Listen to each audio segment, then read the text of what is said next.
Yeah. Yes, apologies from Councillors Peter Clark, Giles Howard, Ruth Edwards and Laura Jones.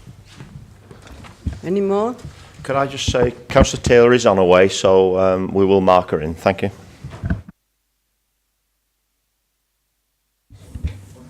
Thank you. Declarations of interest?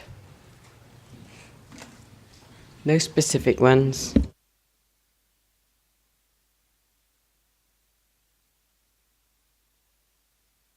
All those of you who have given money for my charities in lieu of Christmas cards. It's very, very good of you, and it's very much appreciated. And also all those who've either bought raffle tickets for the Chairman's raffle or who have sponsored me in my swim. For those of you who did try to guess how fast I would swim my 40 lengths, one person got within half a minute. That is a lady in Raglan. I swam it in 29.5 minutes. So, thank you. So, you know, I don't know if I ever do it again. I mean, I did it twice, but I don't think I'll ever get out the water again. But there we are. Anyway, thank you very much, all of you, for supporting my charities. I do appreciate it, and hope that we will go on to raise a nice amount by the end of my year. We have two petitions. First one from Councillor Tudor Thomas. Yeah, would you like to bring it? Thank you, Madam Chair. I'd like to present a petition which has been collected by Bring Back Bailey Park Outdoor Swimming Pool group, which has been led by Craig Titchener, and he has a page on Facebook, Abergavenny Voice, and it states, "We, the undersigned, would like Bailey Park to have an open-air swimming pool again. A new swimming pool in Bailey Park would not only benefit the people of Abergavenny itself, but also the people of Monmouthshire, and even those further afield. It would serve as a strong attraction for visitors to Abergavenny and provide happy memories for our future generations. We call on Monmouthshire County Council to 1. Consider the needs of Monmouthshire residents in relation to Bailey Park and its facilities, and 2. Fully consult with Monmouthshire residents regarding the prospect of bringing an open-air swimming pool back to Bailey Park." Thank you very much. Diolch yn fawr.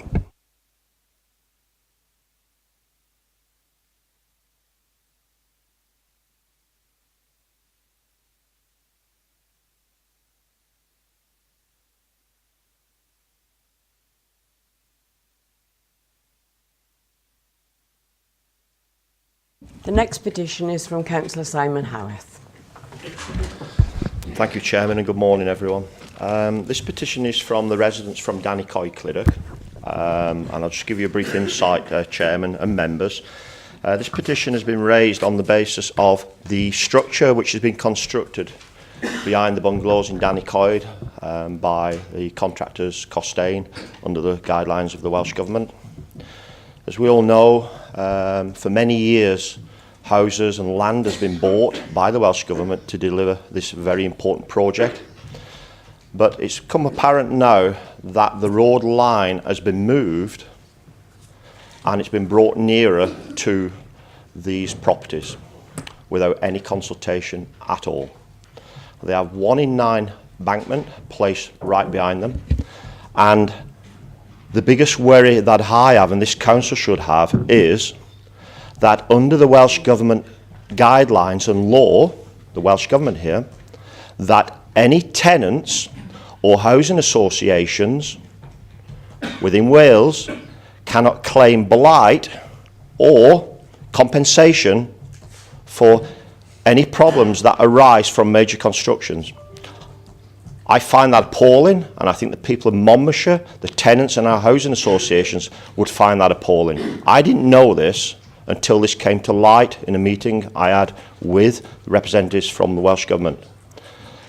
I seek our members onto Monmouthshire Housing's board, which is Councillor Pratt, Councillor Clark, Councillor Woodhouse, and I must forgive Councillor Anne Webb, that they seek an urgent meeting with Mr Keegan and make representation to the Welsh Government to look at the ways that we can safeguard people within Monmouthshire and most importantly in Wales having blight and things put on them which they should not have put on them.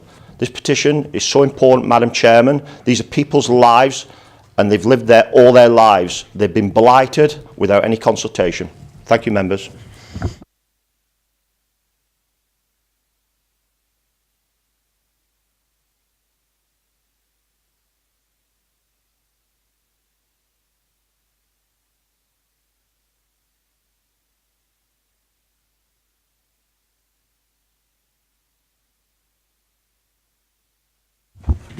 Madam Chairman, just for clarity, the members of the MHA were changed recently. As you know, Peter Clark is no longer on the MHA. It's now Dimitri Petruni. I don't know if there's any other changes there, but just so we got that right. Councillor Pratt? And yes, as for accuracy, neither Councillor Woodhouse nor myself are on MHA as the numbers have been reduced from 4 to 2. Thank you. Madam Chairman, can we make sure that that information is made public? Because I requested that from Democratic Services only last week, and that's come to me, and that's why I read the names. So I do apologise to you. Thank you. Councillor Petruni? Happy to take it up, Councillor Howarth. I haven't received any emails about when the next meeting is or anything else, or nothing at all. But when I do, I will take it up for you. Madam Chairman, there's another point to note. Actually, MHA had a meeting yesterday and they still haven't received notification of Dimitri's position on there. So there's been something's gone wrong with our communication somewhere. If that can be sorted out somehow or other, it would be much better. Sadly, you missed the meeting, but that wasn't your fault. Okay. I'd like to call upon now Charlie Jade Atkins of the Monmouth Youth Service. She would like to speak to you. Good morning, everyone. I work for the Youth Service, and as I've met some of you before, we did a local democracy day here. We're trying to strengthen the links between schools and your council. So I'd like to propose a project to do a primary school competition to year sixes. And what I'm asking is if... Oh, my heart's going mental. Don't worry. Give me a whole year school group any day. What I'd like to do is ask that you'd come and visit your ward areas or your schools within the ward areas with a youth worker and have about half an hour with them to explain who you are and what you do. And then what we're going to do is get the young people to draw you. Don't worry, you won't have to stay there the whole time.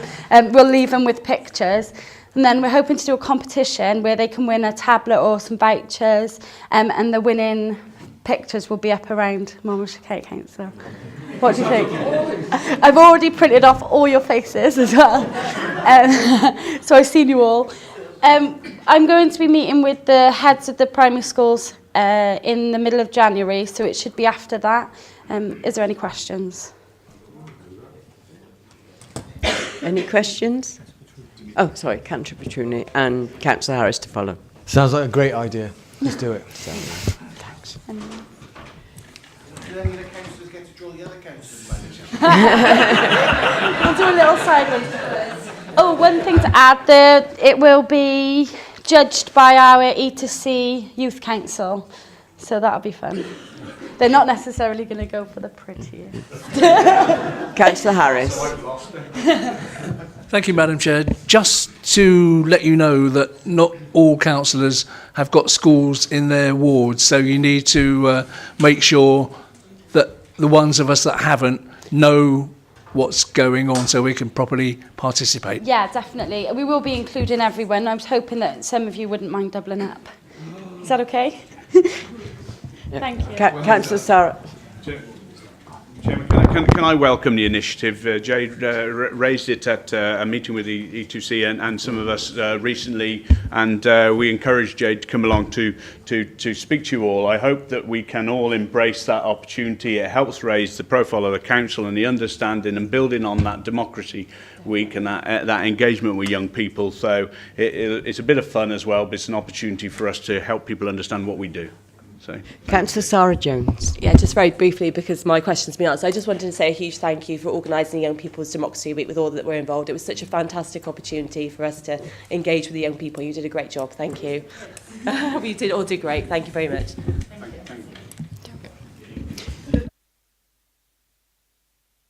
Thank you very much. Councillor Bob Greenland. Well, I'm a bit taken aback by that, all the idea of these pictures. It reminds me a bit, in fact, of my one grandchild who had photographs taken, or not photographs, pictures taken when they were about 3 or 4 by their colleagues.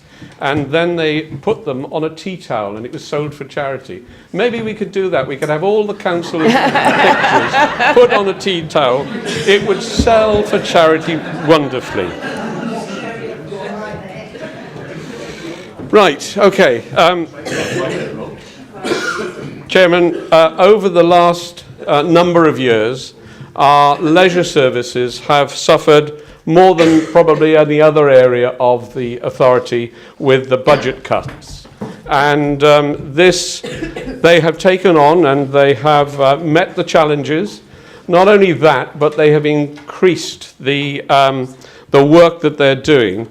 And I do really want to thank them for everything that they've done.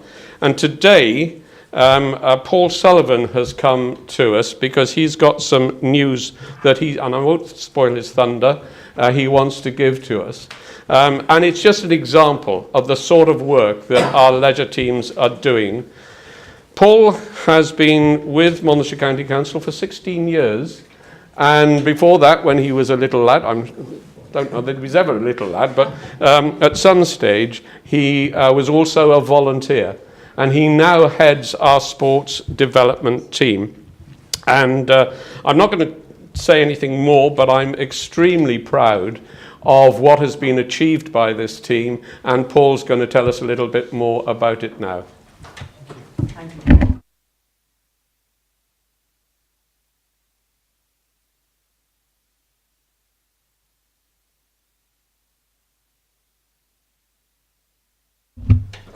Perfect. Okay, good morning everyone. Firstly, thank you for the opportunity to come and speak to you this morning. Appreciate how busy the schedule is, and especially with it being a last minute edition.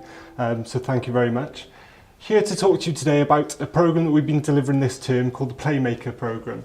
So throughout the presentation, touch in more detail, but it's basically a programme that's been evolved over a period of time and developed through the relationship that we've got with the primary schools across the authority. So if we start off with our team. So our team has been in place for the last 5 years within the current structure that we've got.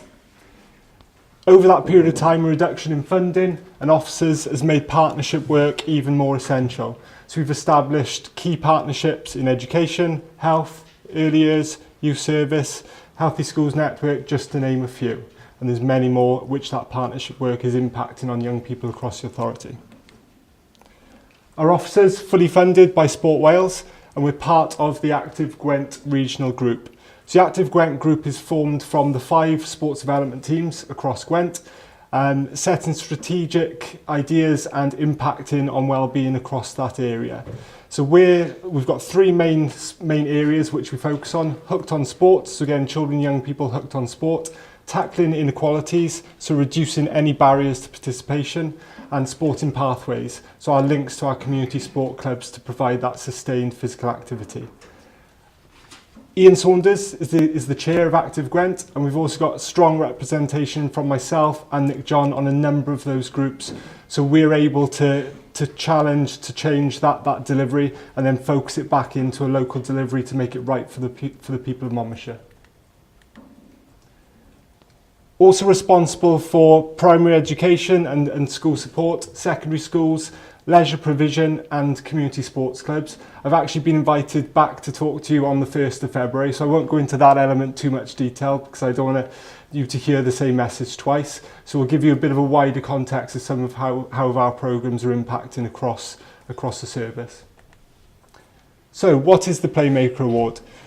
Playmaker Award is a 6-hour course focusing on communication, leadership, organisation and resilience. It's open for pupils in year 5 and year 6. It's a nationally recognised award registered through Sports Leaders UK. We've been responsible for delivering this programme over the last 5 years through our Young Ambassador programme, 60 of which were in this very room on the 17th of October, with 2 of those pupils in every single primary school across Monmouthshire. Through a pilot project that we started last year, engaging 6 schools, we've looked to increase that this year. So, since September and up until last Friday when we finished the final school, we've engaged all 30 primary schools across the authority. So every single head teacher has bought into the programme, partly through some work of myself going into cluster meetings and talking about some of our programmes. So I've actually sat in front of every head teacher, talked about this programme and our wider offer and how that can impact and benefit wellbeing within their school. We've trained 941 children, so that's every single year 5 pupil in Monmouthshire within this qualification. And the first local authority in the UK to deliver to an entire cohort. I think from my side, I knew we were going to be the first in Wales, and as we kind of moved through the programme, having had confirmation that we were first in the UK last Friday, made myself feel very proud, and I hope it does for you as well. We've had a number of local authorities in Wales looking to follow the lead of what we've set, Torfaen being the most recent, and a number in North Wales as well. I've also heard of a number of local authorities across England who are looking to follow our lead. So this really is sector leading stuff.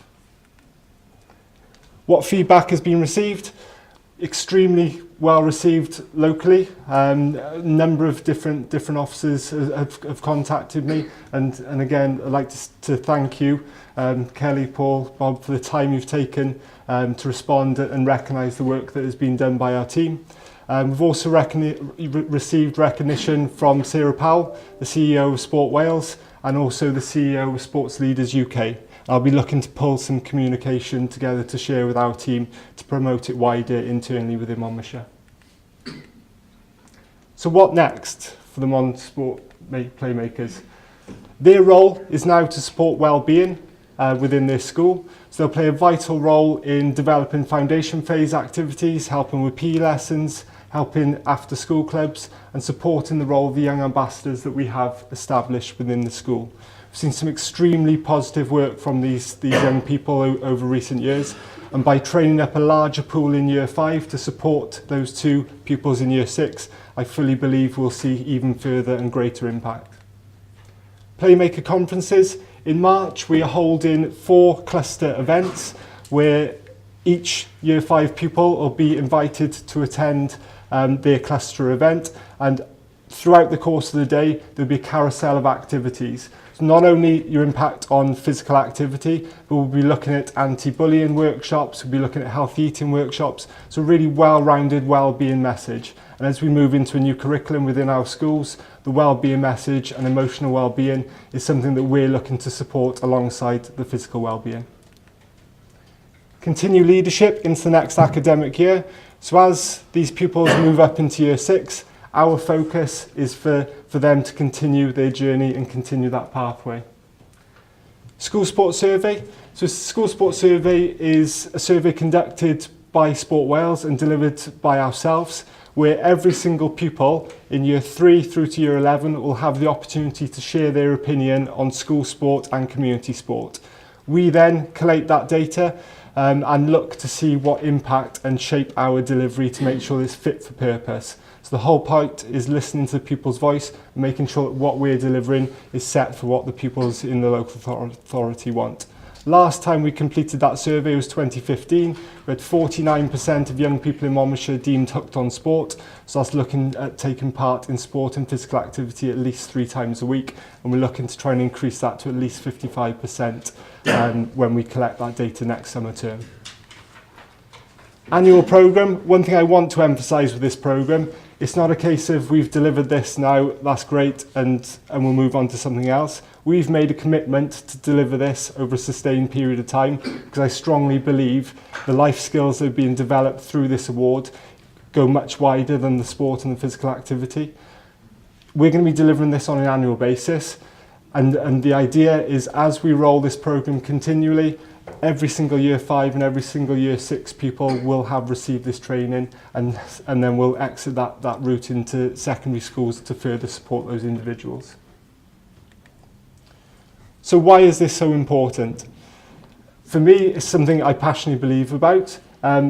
As we mentioned at the start, I've been working for Monmouthshire for 16 years, went to school in King Henry, did volunteering in local primary schools, saw the benefit of it, worked at Abergavenny Leisure Centre through the whole time, through college, university, moved across into a duty officer role, and now eventually within sports development. I'm living proof of that whole pathway and that support that has been provided by colleagues around me, and why I'm so passionate about putting that back in for the young people within the authority.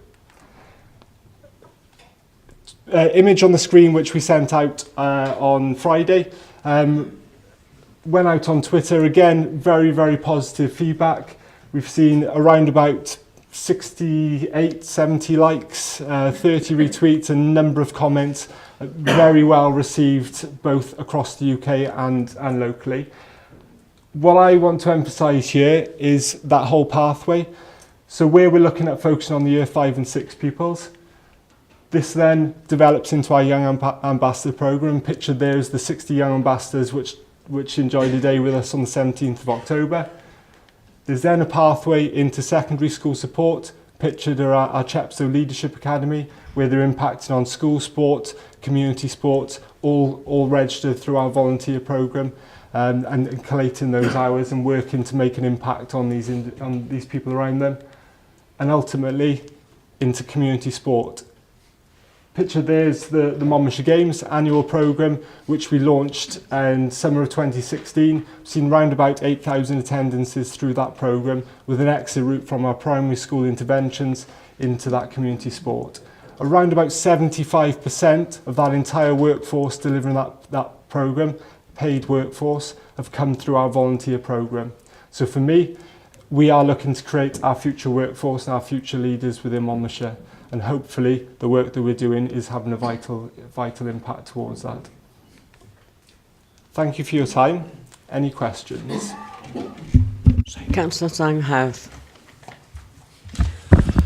Good morning and thank you. As we all know, that was a last-minute presentation, but I've actually thought of many things which would be appraisal to your agenda and the mission that you want to take this and the path you want to take it.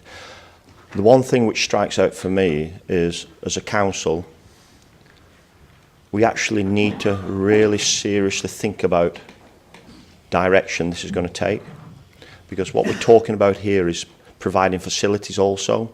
An example is, for the last 2 to 3 weeks, a lot of young people haven't been able to participate in sport because of the weather, and that's going to continue for the next couple of months, I would have thought. It's not a shock to anyone that we actually do have bad weather and not so good weather within the months of December, January, February and March. So young people can't participate. But that means young people can't participate as well in our schools. They can't get out there and have the fun and run around and participate in their bits and pieces. So that'll be number one for me, is we need to really consider the programme of making our schools and our communities, i.e. the Bryn y Cwm, and all the other areas, accessible for sport during the winter months, which is most important as well. We don't want the kids sitting in the houses at night time or even in the after school. We want them out there running and participating in sport and learning new sports as well. So that is number one for me. We do have lots of venues around the county which need investment. Not major investment, but they need investment. New surfaces, I'm talking going down to 4 or 5G here, football pitches and rugby pitches and hockey pitches, all these things which our schools then can use during the day. So that for me is the number one priority, is investment in the facilities that we have. Number two is we work with our town and community councils in this, because a lot of them towns and community councils actually own facilities. They do own them. But they're not used. They're not used because actually they're probably not fit for purpose nowadays. They need major investment in moving to the 21st century. We in my area are actually looking to create more green space for activities for sport. We've been successful with the 106 application to find more green space, not just for the participation of what I'd say the application was about, but it's to open it up even further so we can participate in more activities within the remit that we'd be allowed to carry on there. So that's a brilliant project to look forward to. I'd like to know where we're going to go with the SIL on this as well, because the SIL is so important in trying to deliver what I've just said in number one, because it does take money. We're doing good things in Monmouth, i.e. we've got a new leisure centre coming there, we've got new things coming there. We just mentioned a petition there about Bailey Park looking for swimming, whether that'll take off or not, but the aspirations are there for people to participate, and I think we've all got them as 43 members, we've all got them there. Cycling's a massive thing in Monmouthshire. It's gone from nothing to actually, you go out on a Sunday now, actually there's probably more cyclists on the road than there are vehicles travelling up and down. There's clubs coming from everywhere around the county or counties to participate in cycling, from little kids to the older people. That's great. We're all going to get older. So, our health is so important. Simon, you were asking a question, please. Well, it is a question. He's going to come back to me and tell me exactly what we're going to do with that. So we need to look at a direction and the larger strategy here. You've been building this for so many years. Will we see a paper on a strategy, on a way forward in delivering your aspirations, which is brilliant, on how we can deliver them in, let's say, the next 10, 15 years? There's my question, Chairman. Okay, thank you. If I take the primary school aspect to start with, a lot of the work that we're doing with primary school teachers is about best use of space. So if those facilities, for whatever reason, are unplayable outside, is how do we make our school halls, even our classrooms, able to still be able to skill develop these children? Our physical literacy programme, which is running across the authority and also across Gwent, is about providing those basics, those fundamental skills for children to be able to run, jump, throw, hop, skip and catch, and transfer those transferable skills across to any sport they want to take part in. So there's a lot of different ways that a space can be used, and part of our kind of primary education, as well as our Skills for Life coach education planner and working with community sports clubs to show some of those wider skill sets, is obviously part of that process. So whilst I appreciate school halls aren't the best facilities to be able to do sport and physical activity, they still can be used and still can be focused on sport development. Taking the other aspect, in terms of facilities, obviously personally I would welcome investment into facilities across the authority, but having said that, personally, I haven't got control over that. I have got control on how we impact on our young people, hence why these programmes and trying to give them that awareness of how important sport and physical activity is. So I think if we control the things that we can do at the moment and invest in our young people, then hopefully the rest will follow. Councillor Peter Fox. Yeah, thank you, Paul. Paul, can I thank you for coming along, but also congratulate you and the team. I mean, that is a fantastic... Sometimes we hear these things so often in Monmouthshire where we're doing well, but it's difficult to comprehend. First in the UK, not Wales, 22 authorities, in the UK, hundreds of authorities. I mean, that is a massive achievement. So a huge thank you on behalf of all of us and on behalf of the community. 941 young people trained. And that is something, outstanding. So, thank you. And clearly money isn't everything. Passion, a desire to make the best of young people is clearly evident in all you've said. And, and I welcome that commitment and that longer term approach, looking at emotional well-being and those sorts of things are fundamental in this changing world we're facing. So it's all so many levels of well-being, aren't there? And I like the holistic approach that you're taking moving forward. So, again, Monmouthshire, strapped for cash, we know we are, but actually we have staff in this organisation which rise to the occasion every time and actually get the very, very best. And what you shared today is perfect evidence of that. So I haven't got any questions. I just want to say thank you and keep it up, which I don't need to say because I know it's going to happen. Councillor Petroni, please. Ignore Scrooge. Often in authority we hear about entrepreneurial, innovative practice, and often I dismiss it because it's just nonsense, but not in your case, and not in this case. It's clearly an amazing programme, something we should all be proud of, and certainly the Labour Group is completely proud of this council and your activities in this regard. I have two questions, if I may. I glanced at the funding. What's the basis of your funding? It's not entirely county council. Am I right in that? And if it's not, if it's on a grant basis, how long is the grant? And do we have to renew? Those kind of basic information, if that's possible. I don't know. And secondly, on sport, which is brilliant, and I love sport, I love every kind of sport. But for the children who aren't interested in sport, there are many who aren't.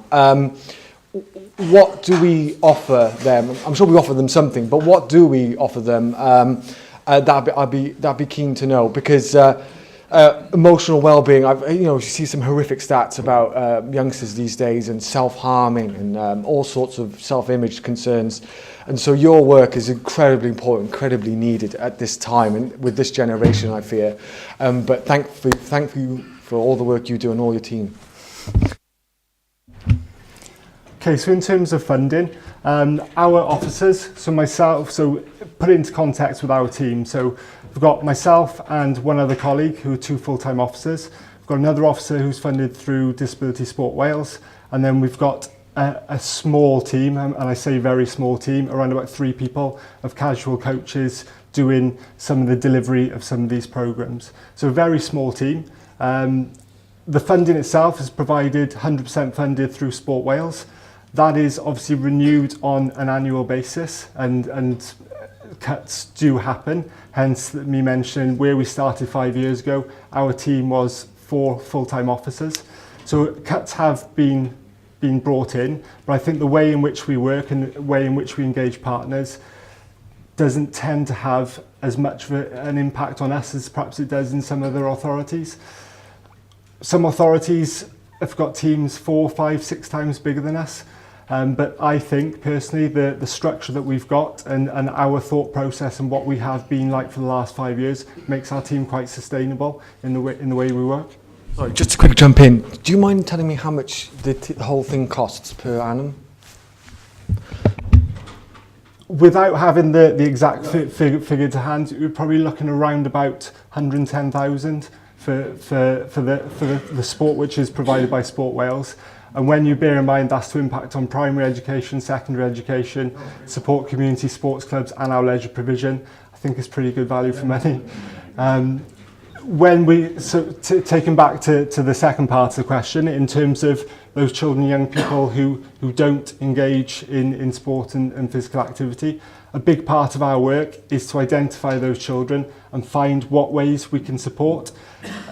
I think the message of children don't like sport, don't like physical activity is somewhat a bit clouded. I think in previous years we'd have that message because all we deliver is rugby, football, hockey, cricket, netball, your traditional sports. Our programme is very wide-reaching. The Monmouthshire Games, for instance, around about 45 different sports and physical activity programmes being delivered within those sessions. So I think it's about not finding what they don't like, but finding what they do like, developing that confidence, providing that support, and chances are they will enter their mainstream activities that we're delivering. We're looking at a piece of data collection development next year to sit alongside the school sports survey, to work with secondary schools and primary schools to ask just those questions. It'll be a very targeted approach, looking at a buddying system and trying to develop those inter-school links. So we're developing that confidence and providing that support into other activities. Councillor Breakfast. Chair. Well, first of all, if I want to join in with congratulating you on this fantastic programme, and I think 110,000 is definitely value for money because it is a sustainable project. I particularly like it because it is about empowering our young people with skills and attributes which will help them in the future, but actually will also help us in the future. Just a couple of questions. When you're recruiting your volunteers, I'd be interested to know what the gender balance is like. And also what support you put in place to encourage young people with additional learning needs and free school meals children to get involved as well. And final question, when you do have your outcomes, would you put that through, would that come through scrutiny, children and young people's scrutiny? Because it'd be interesting to see the outcomes. That'd be brilliant, thanks. Thank you. So from a gender split within our volunteer programme, again, apologies, I haven't got the exact numbers, but there is a very, very even split, possibly even more towards female participation within that programme. A couple of examples within that programme. We, again, linking back to the previous question, through the Young Ambassador programme, we took a pupil in Chepstow Comprehensive School who didn't like sport, purposely forgot their PE kit on a weekly basis because they did not want to participate. She then got involved in the Young Ambassador programme. I think one thing to emphasise with all of our leadership work, it's not the most sporty kids. We're looking at the young people who've got communication skills, leadership skills, those transferable skills. It's not always your most sporty that we're focusing on. She then gained confidence, started to realise the benefits of physical activity and what impact she could make. She then took that confidence and developed Chepstow Girls Can, which saw a collapsed timetable for a week, and every single girl in that school took part in a wide variety of physical activity, both delivered through ourselves, the school and community sport club providers. That individual is now in university studying sports development and is on a 70-hour placement with us, signing off her final year of her degree. So I'm not saying what we've done has done everything for us. She's been a massive part to play in that. But that engagement from an early age in our volunteer programme, linking back to someone who is not taking part in physical activity, shows how that confidence can generate. In terms of free school meals and looked after children, over the course of the summer, I suppose the best example that I can provide for that is through the Monmouthshire Games. We secured some funding over the course of the summer through Monmouthshire Housing and Town Councils to provide free access into the Monmouthshire Games. We saw some unbelievable responses received through that programme. And again, without going into too much detail around one case study, the 3 children were provided 25 days access by Monmouthshire Games within the programme. These children are having a very tough time in primary school and have had a tough time since the start of their lives. The first 2 weeks that they were with us, I'll be honest, the behaviour was challenging for our staff. They weren't engaging in the programmes, even to the point where they were trying to run off site. By week 3, and 4 and 5, it was like completely different children. They were completely engaged with us. They were interacting with other children in the setting. They were sat next to different children at lunch instead of sticking together as the 3 as they'd done for the first 2 weeks.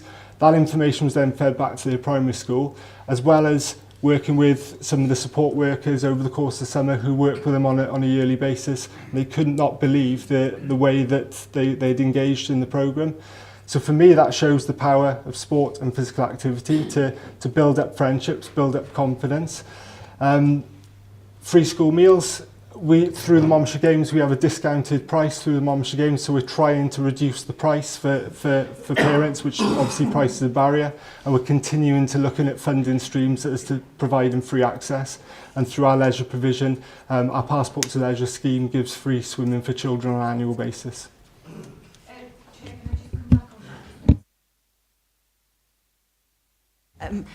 The stories are fantastic, and that's the outcomes. Those are the measurements. And I'm just wondering, have you been speaking with Claire? I'm just thinking the more significant change is a good way of measuring, and whether they could take that forward. We haven't spoken directly on it, but actually listening to all of this and not moving you on too soon to the next agenda item around safeguarding, I was just thinking how this is a fantastic example really of that preventative approach around safeguarding in action. And as you say, Councillor Breakborough, the methodologies we use to really measure impact are changing to pick up stories like this and really demonstrate that type of approach. Councillor Greenland. Thank you, Madam Chair.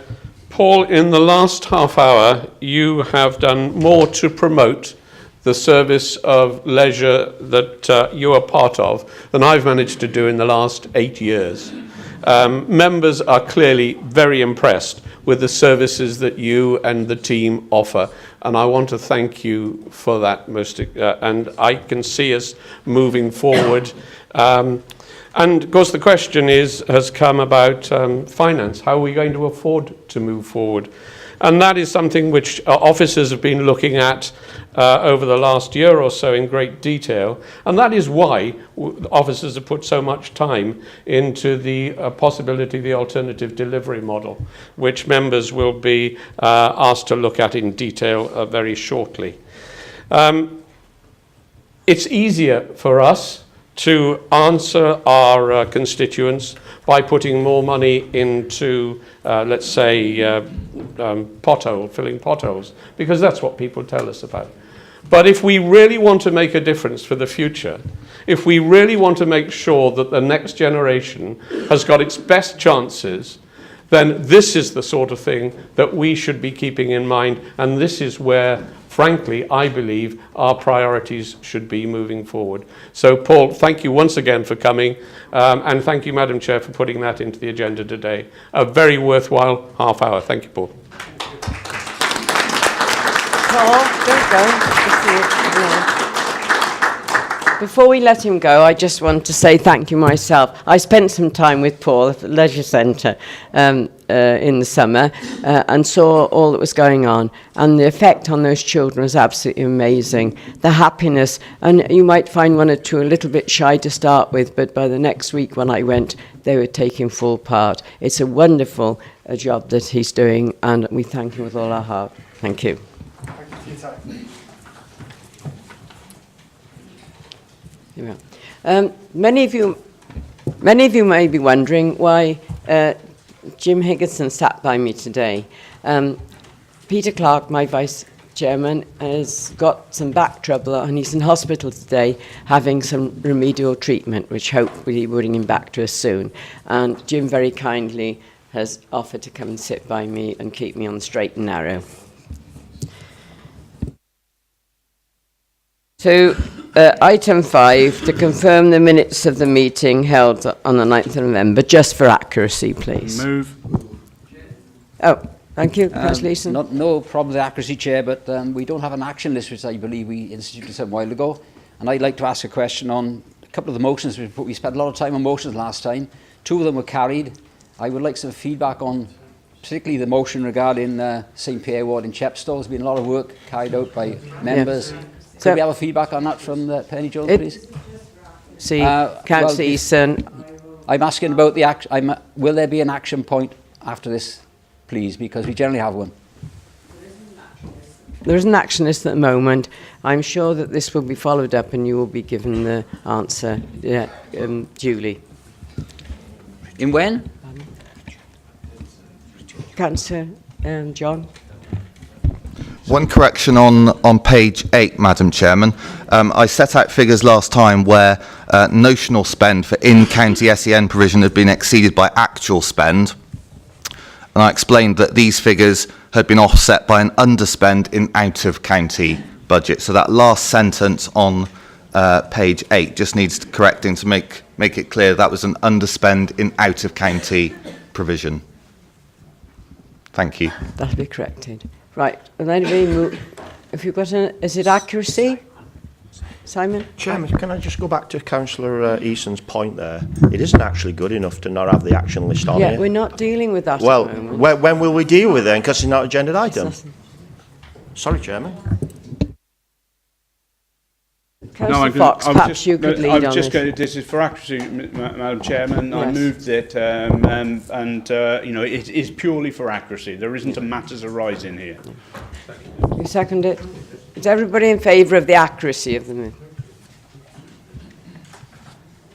How many is that? Some people aren't putting their hands up. Yeah. That.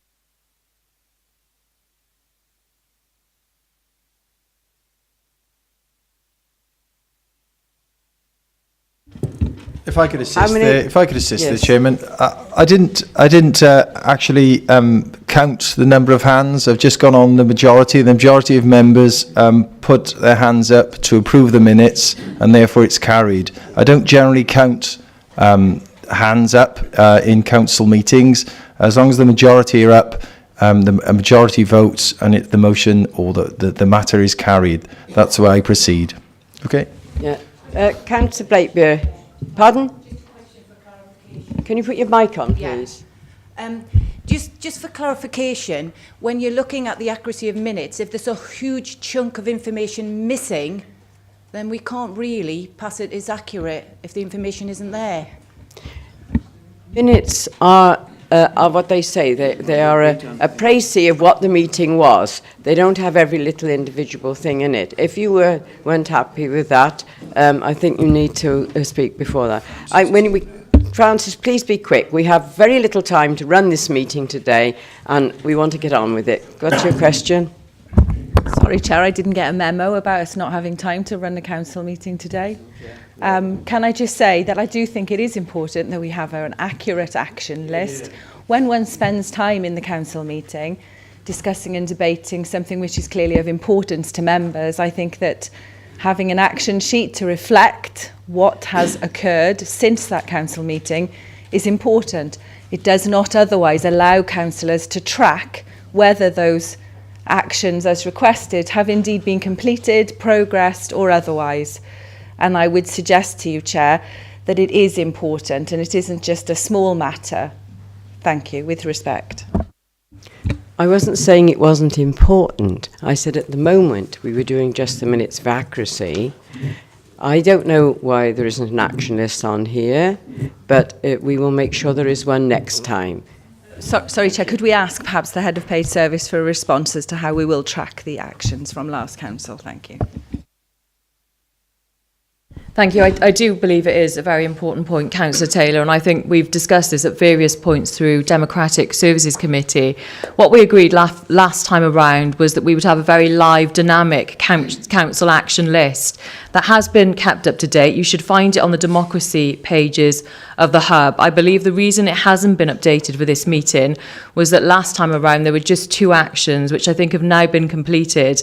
But Nicola, Matt and I will go back, we will update the planner, but it won't just be brought to these meetings, it will be on the Hub at all times for councillors to check, to inform and to ensure as well that you're keeping things up to date. I think it needs to be interactive and dynamic. We will take that responsibility, but it does require some input from members as well. So we'll resend the link around and we'll all ensure and contribute to keeping that up to date. Councillor Fox. Yeah, thank you, Chairman, and thanks for standing firm on that position. I'm disappointed that members who've been in this chamber for so many years still don't understand what the purpose of minutes are and the nature of minutes we have. We do not have verbatim minutes, and actually there should be some respect for the chair. That when the chairman is taking a vote or there is a specific item, to jump in to try to override that is totally inappropriate, and we should know better. We'll now go on to item 6. Chair, I want to raise a point of order. I can't accept... What point of order is clarity wait a minute. What is your point of order? My point of order is clarity on the point we don't have an action list. We need an action list. I also... Excuse me, what is your actual point of order? There's a number. I'm trying to explain to you, Chair. Can I? Chair. Rob, can you just come in on this, please? I think Councillor Eason's point, Chairman, will be that there isn't an action list. Yes. And I think that's now been answered. Yes. I think the action list should have been there, but for some reason it wasn't there. I don't know what point of order you've got now, Point of order, Chair, is it's a very important point. I've asked for something very important from Monmouthshire, not just for me personally, but everybody in Monmouthshire. And I'm surprised that the Chair said, oh, we'll deal with it later. This matter has got to be sorted out early in January. We won't have another meeting before then. I'd like an update. I'd like more meetings. I'd like more pressure put on the Health Board to sort this out for the benefit of Monmouthshire. And that's what I'm on about. And that's my point of order. It has been discussed at various democratic services. There are consultations going around the county at the moment as well. So when it all comes together, we should have a bit more of an answer for you. Chair, it'll be too late then. There's meetings now for this discussion. What do I do with them? I mean, you know. Yes, please. My goal in pre-Christmas Council was to be quiet. That's failed, and we're only at the start of the agenda. Councillor Easton, I think his point is well beyond should there be an action list or shouldn't there. He's interested in the substance of an issue. I suspect, as you all will be, because on this particular matter, it has a whole council and a whole county resonance. So in responding to you, Councillor Easton, we will do whatever we can to make sure that all members are aware of this issue as it develops. As it happens, the timing of this meeting isn't perfect for that, but we will write, and where necessary, I'm sure the Cabinet member will do her utmost to pull members together. So we will not leave this as a cold item that just drifts. It just so happens that the timing of today doesn't perfectly work. Is that sufficient for you? Yeah, thank you, Chair. Thank you, Chief Officer.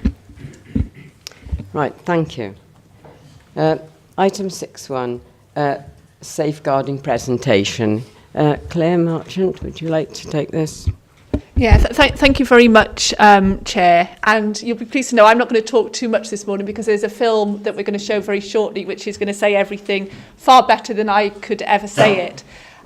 Just as a little bit of context from me, we talk a lot in this chamber about safeguarding being everybody's responsibility, all of yours, everybody across the council, all our volunteers, all our on-payroll workforce. But we also know that safeguarding is vast and touches on everything we do. From the operational decision to keep children safe by closing a school in the event of adverse weather, to safeguarding as central to the design of a new school, to the licensing of a taxi firm, to the very acute end of child protection. We stated in our safeguarding policy that we need to make sure that everybody has got a basic awareness of safeguarding and what it means to them into their role and in their lives. There are a lot of safeguarding basic awareness tools out there, but we felt that it was really, really important that we had a film and a tool which was specific to Monmouthshire, which would mean something to our colleagues and mean something to you. So I've got pleasure this morning introducing that film for you. Thank you.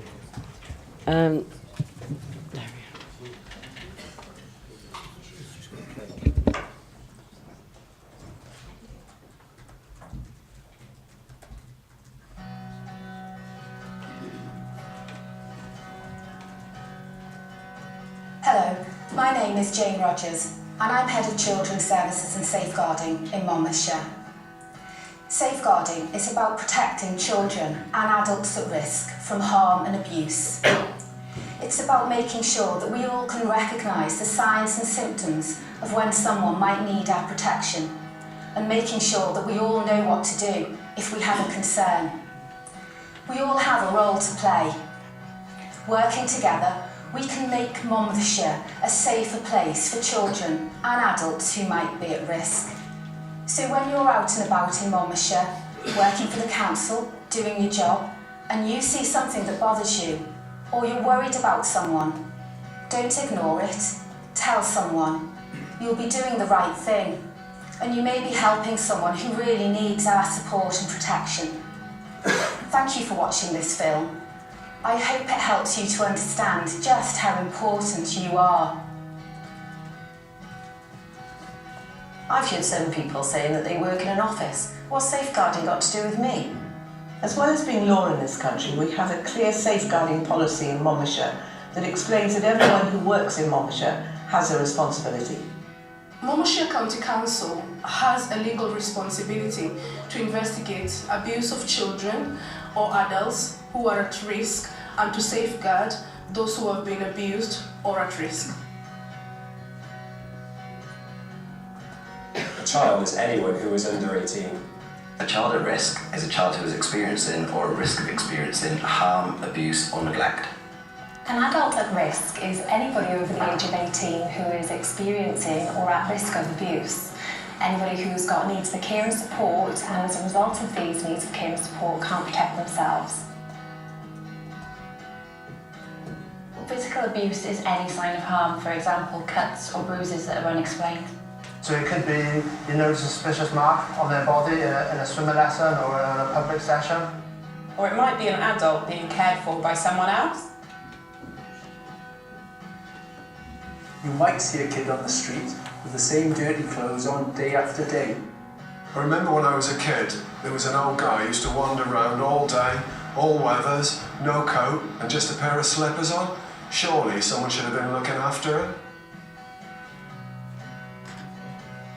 Emotional and psychological abuse is any behaviour that causes anxiety. Could be comments, bullying, or even ignoring. You might overhear a conversation about a child or an adult being touched inappropriately. It could be somebody who's forced to have any kind of sexual contact or forced to watch pornography. These are types of sexual abuse. This can be using someone's bank account, card, or documents without their permission.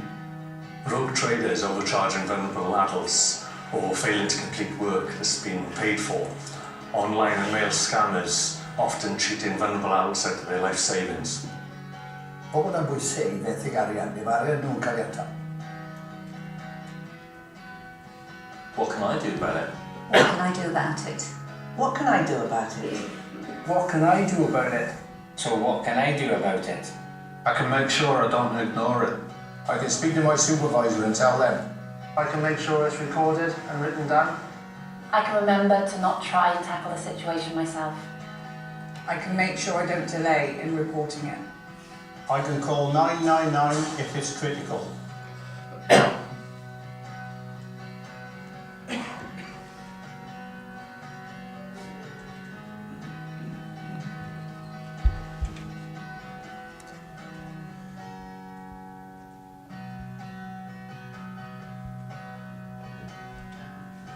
If your concern is about an employee or a volunteer, if you think they're putting somebody at risk in any way, it's up to you to report it. You can do this through your line manager or your supervisor, and you can read the whistleblowing policy on the hub. It's all of our responsibility.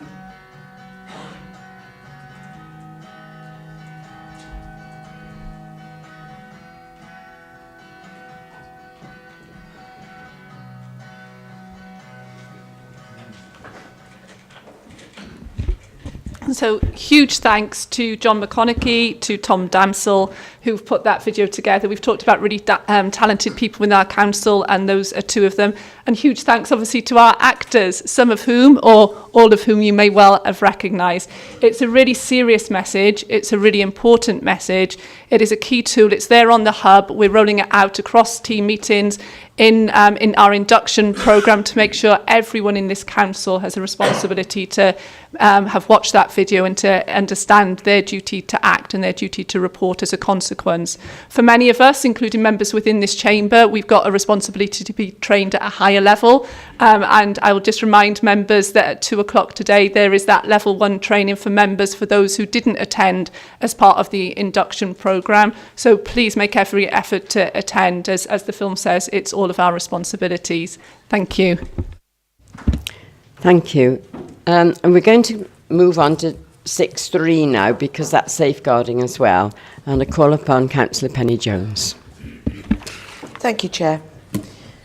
I'm pleased to present this report from the Corporate Whole Authority Safeguarding Group, which reports on the safeguarding process from 6-monthly period from April to October 2017.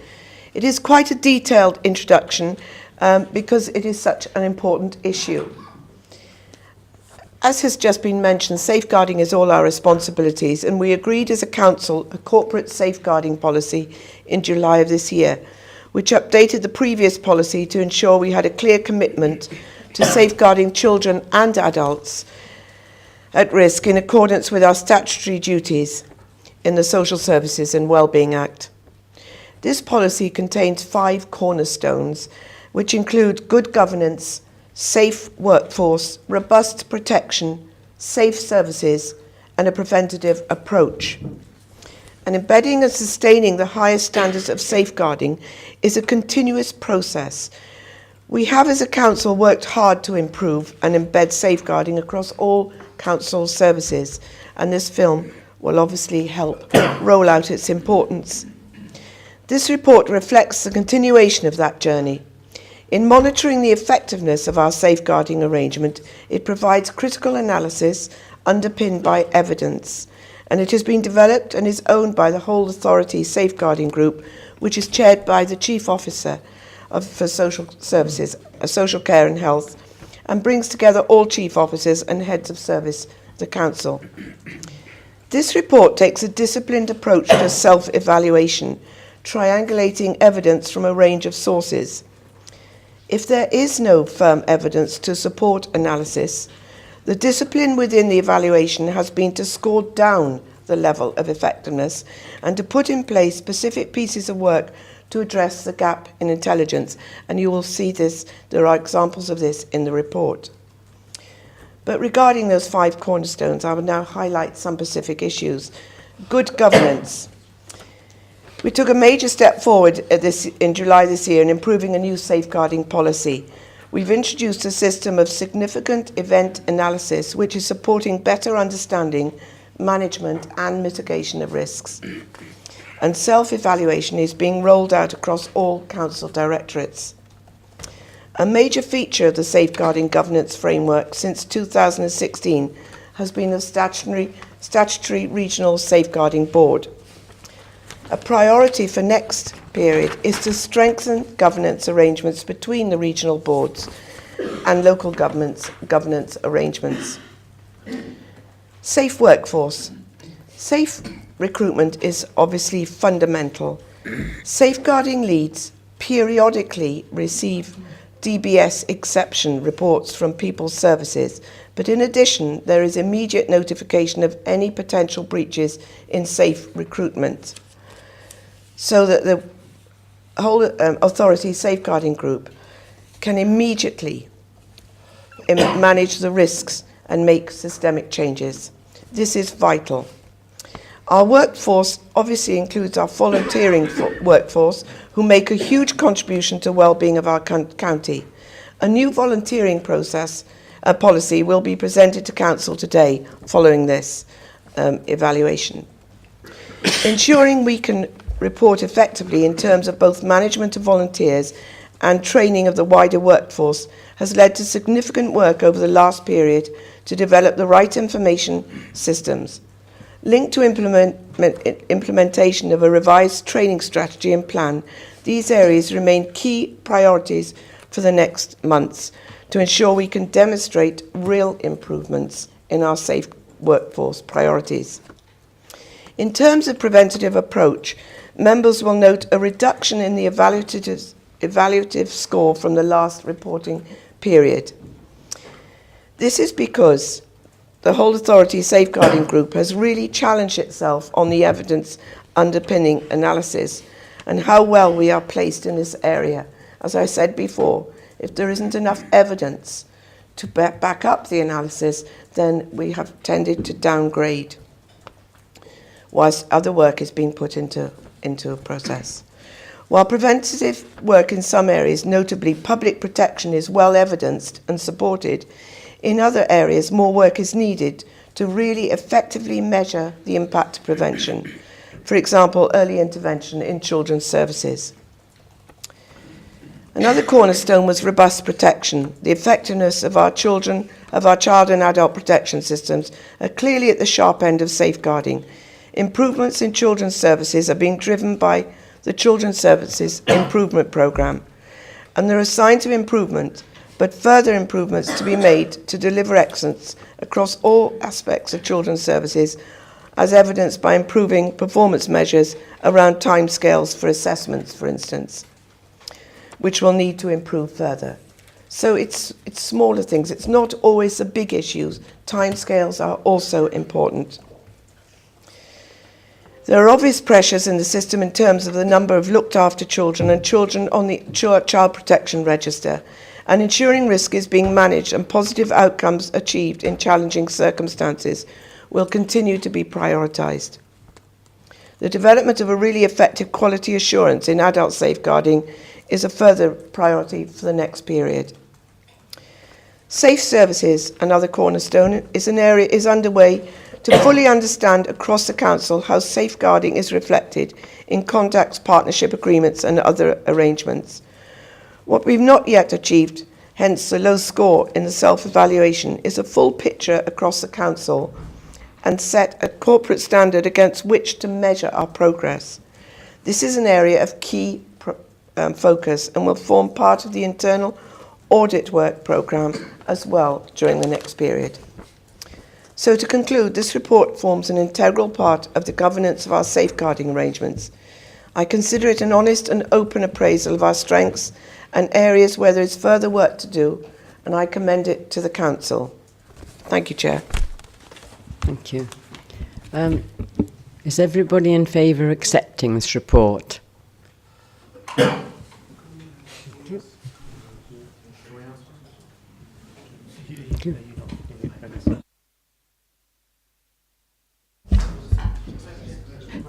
Yes, do you want questions? I thought it was just for accepting, but there we are. Councillor Jordan first, then Councillor Watts. Claire, could you tell us why the DBS exception report has been moved from quarterly to periodic? The DBS exception report does a number of things, really. The key thing which comes through the DBS exception report is to advise us, for those members of our workforce who need a DBS for their registration purposes, whether we've got a record of that DBS registration on our systems. And obviously that's not a safeguarding issue in itself. It becomes a safeguarding issue if that registration is out of time, or if we've got an unregistered workforce, which is not the case and hasn't been the case. What we felt was really important was that if there were any issues in safe recruitment, and obviously for part of our workforce, not the whole of our workforce, a DBS is important during the recruitment process, that we didn't wait for a quarterly retrospective report, that there was immediate intelligence, that immediately risks were managed and in place, and that any systemic issues were rectified. So that's been dealt with during the last period. And now we have received those DBS reports periodically from People Services. So I think this year we've had them bi-monthly, and then there was a gap of about 5 months during the course of the year. We'll get them back on track to be quarterly and retrospective, but I think it's important to note that that's not essential in terms of ensuring that safe recruitment element of the safeguarding processes. Councillor Watts. Yes, thank you, Chair. Can I specifically ask a question about adult social services? And I guess it's quite timely this time of the year to do with specifically loneliness. And I remember Kevin and I brought up this issue last year about the level of isolation within the county, and then our attempts to address that. You know, it's noticeable. I mean, last year I think it was published in the Western Mail that Monmouthshire, along with Cardiff, was one of the most isolated counties for elderly people in Wales. And I wondered how this was going to change that, how we were going to address some of those issues, because, you know, kind of the quality of life is clearly impacted, and obviously loneliness is a kind of key dimension to the quality of life. I just wondered if you could just open that up a little bit with me on that issue. Thank you. Yeah, sure. I mean, this would come under, in terms of the safeguarding context, the preventative approach to safeguarding. And I guess it's an example of safeguarding being part of absolutely everything that we do. So in terms of our older population, and loneliness and isolation can impact on anybody, but it's particularly prevalent in older people. We've introduced the sort of well-being workforce. So remember local area coordinators, but we've got that well-being workforce now who are working with people who are lonely and isolated, to connect them to services and to support and to social opportunities within their communities, and to move away really from the risk that are associated with loneliness and isolation, which are that people will escalate up and need statutory health and social care services. So there's been a huge focus on that really through, in the north of the county, the support provided out of Mardy Park, through work in the south of the county through Fred Weston, who you may well know, who's working across integrated teams in the south of the county. And those roles really are to make sure we've got a full picture of what's available out there, because there is a huge amount, and then to support people who would struggle and be challenged from just directly accessing that support and social opportunities themselves to connect into it. It's far more further to go in terms of making those connections and pulling all of those community resources together. But Councillor Breakborough mentioned earlier the use of the most significant change methodology. In terms of understanding the impact, that is the methodology we're using to really understand what makes the difference and is the tipping point in people's lives. Councillor Bertruni. Yes, thank you, Claire. Since I've been elected, we've failed twice on safeguarding in this council in 5 years. Twice, it was from external organisations telling us that we had failed. Major breaches. First was Estin, and then with the Curbcraft, it was the Welsh Audit Office. And I appreciate we have a corporate evaluation framework now, and since 2012, we've been told several times this is a new policy, this is another new safeguarding policy. Can you assure me that this would pick up? This framework will help us pick up any weaknesses and any potential breaches before an external organisation tells us. So when they say, I'm not going to have in 3 years' time, and WAO coming back to me saying, oh, we've breached safeguarding again in Monmouthshire, and we had this 3 years of this telling us we're wonderful, or maybe some weaknesses somewhere, but nothing specific telling us that we've got particular issues. Councillor Bertruni, thank you very much for the question. I think, as Councillor Jones has said in her introduction, what the report aims to be, and others can tell us whether we got there, is a very honest appraisal of where we are. It tries not to say that we are somewhere that we're not if we haven't got very firm evidence to support the statement. So that's why the scores, I think, are on the cautious and prudent side, unless we're absolutely explicit in that evidence trail. Regulators and inspectors and others, do take an interest in this area, so it's a very timely question because we've got a review of our safeguarding arrangements in the new year from WAO, Estin and CSSIW working together. And what I would sincerely believe is that they will be looking at areas where we've already understand what our issues are. So that's why, we've highlighted some of the issues in terms of information systems and reporting within the report. We've highlighted the fact that, there's a huge amount going on in preventative services, but do we really have the evidence to demonstrate the impact effectively? We've highlighted within the report that, as we talked about the safe services piece, that, safeguarding standards are embedded in lots and lots of the contracts that we let as a council, but we haven't set a single council standard. So my approach with you as members and the cabinet members is always to be very, very honest with you about those things. So I would be very disappointed if there are areas which they come in here and find which we haven't already understood ourselves. But that's not to say that there won't be something which will come through. I would anticipate there would be recommendations from such a review. There always will be. Sorry, just quick. When do we expect the review to get that report, roughly? April. Councillor Pratt. Thank you, Madam Chair. I would like to thank the Social Services team for the work that they've been doing in my ward of Llanelli Hill, which is an area that certainly has a lot of deprivation, isolation and loneliness. And I certainly have myself come across members of the team out and about recently and visiting the local coffee mornings, and I've been very impressed with the work that they've been doing. So, I really am very pleased to see it. Thank you.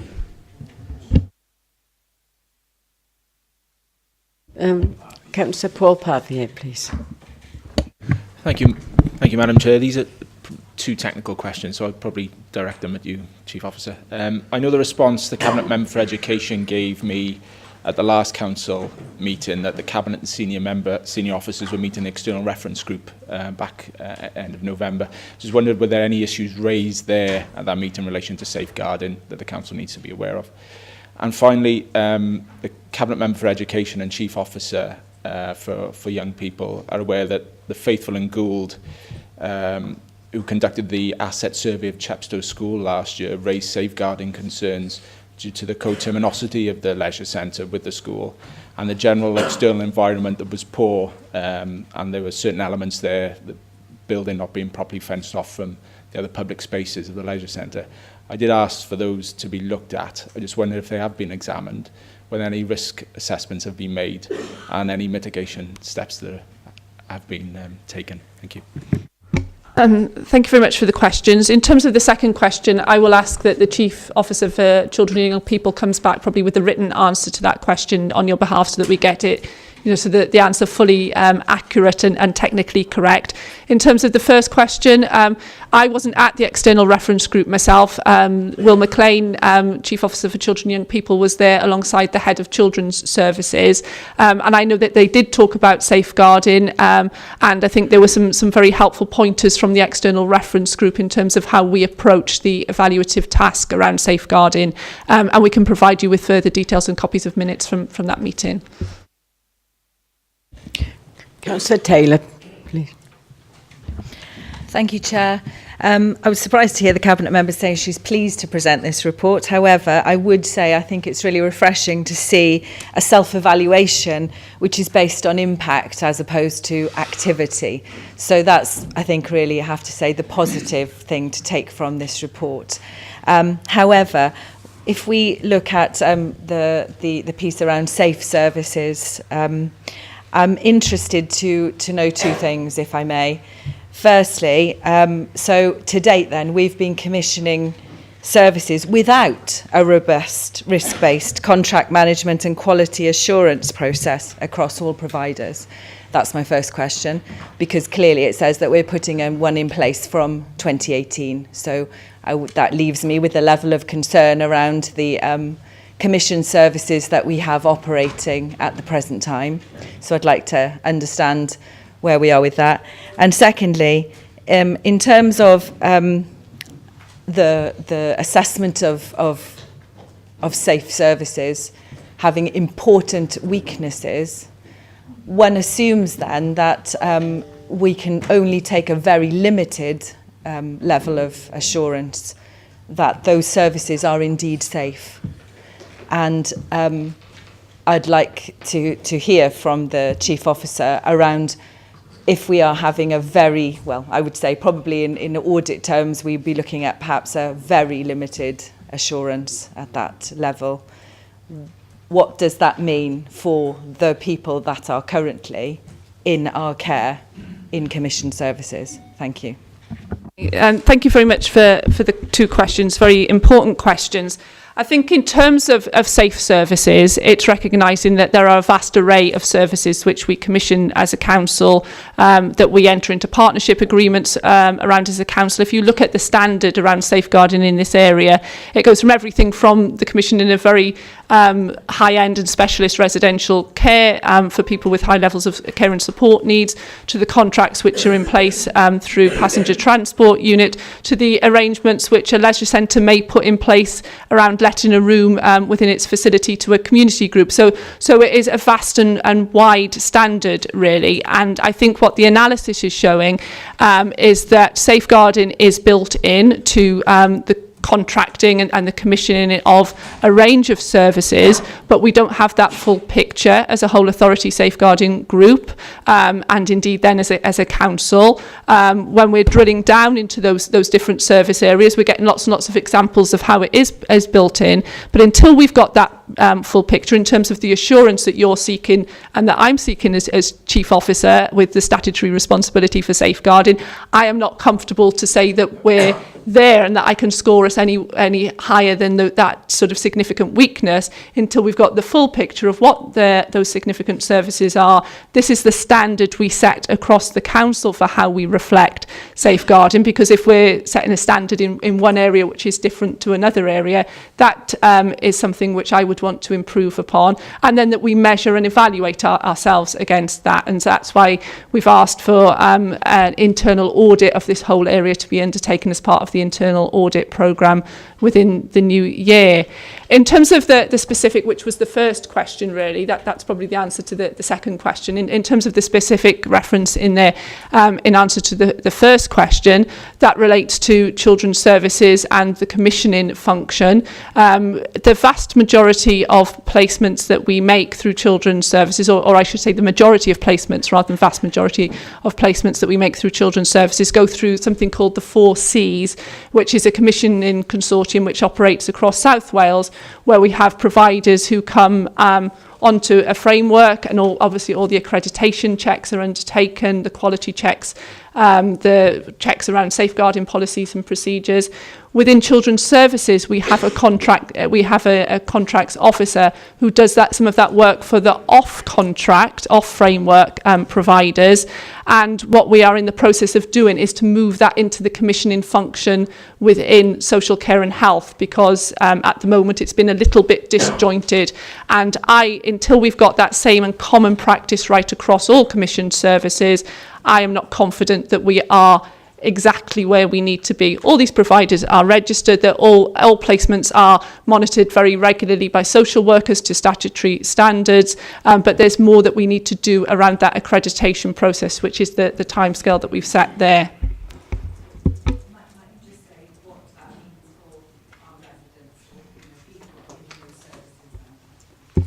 In terms of what that means for people within those services, is that when a placement is made, we make sure we undertake checks. That's not been as part of a single risk-based contract service. We make placements with providers who've gone through the appropriate registration processes.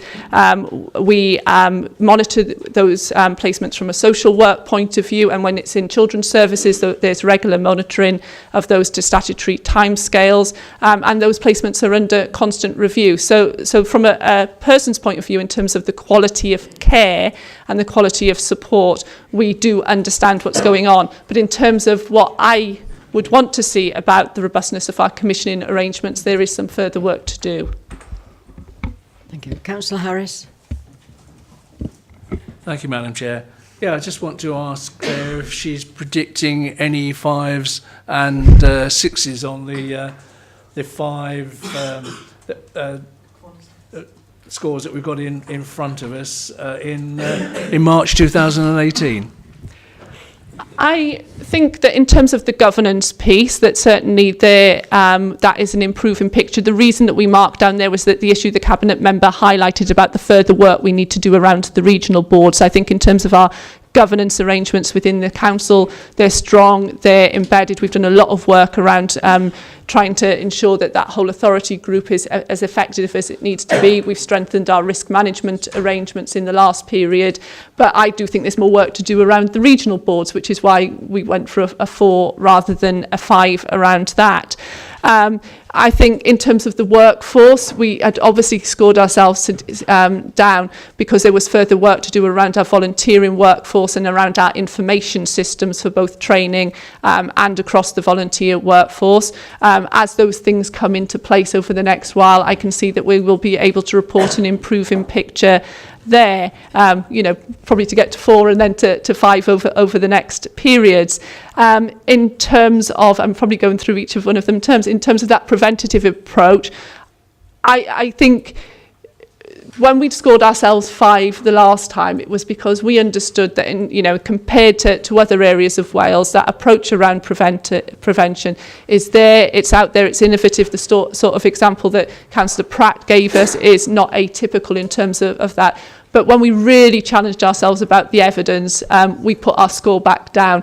So I think, with a strong effort around having the right impact measures, we should be able to get ourselves back up to scoring ourselves where I think we really are, but we haven't got the evidence as well to support it. In terms of, safe, in terms of robust protection, we are on that improvement journey. Certainly in terms of children's services, we have set ourselves that time scale of 3 years in terms of the Children's Services Improvement Programme. We're halfway through that time scale, and by the end of that period, we would be in a position where, if everything continues to go to plan, we would be in a position of delivering excellence, which is the title of the improvement programme.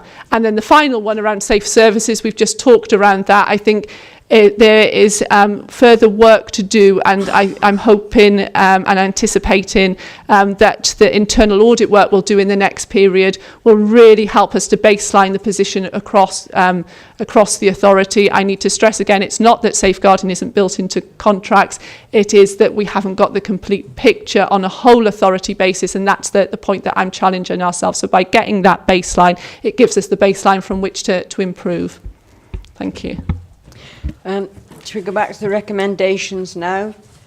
Members are requested to note the key safeguarding risks and approve the priority improvement actions as set out in Appendix 2 and to endorse the evaluation of safeguarding progress set out in Appendix 5.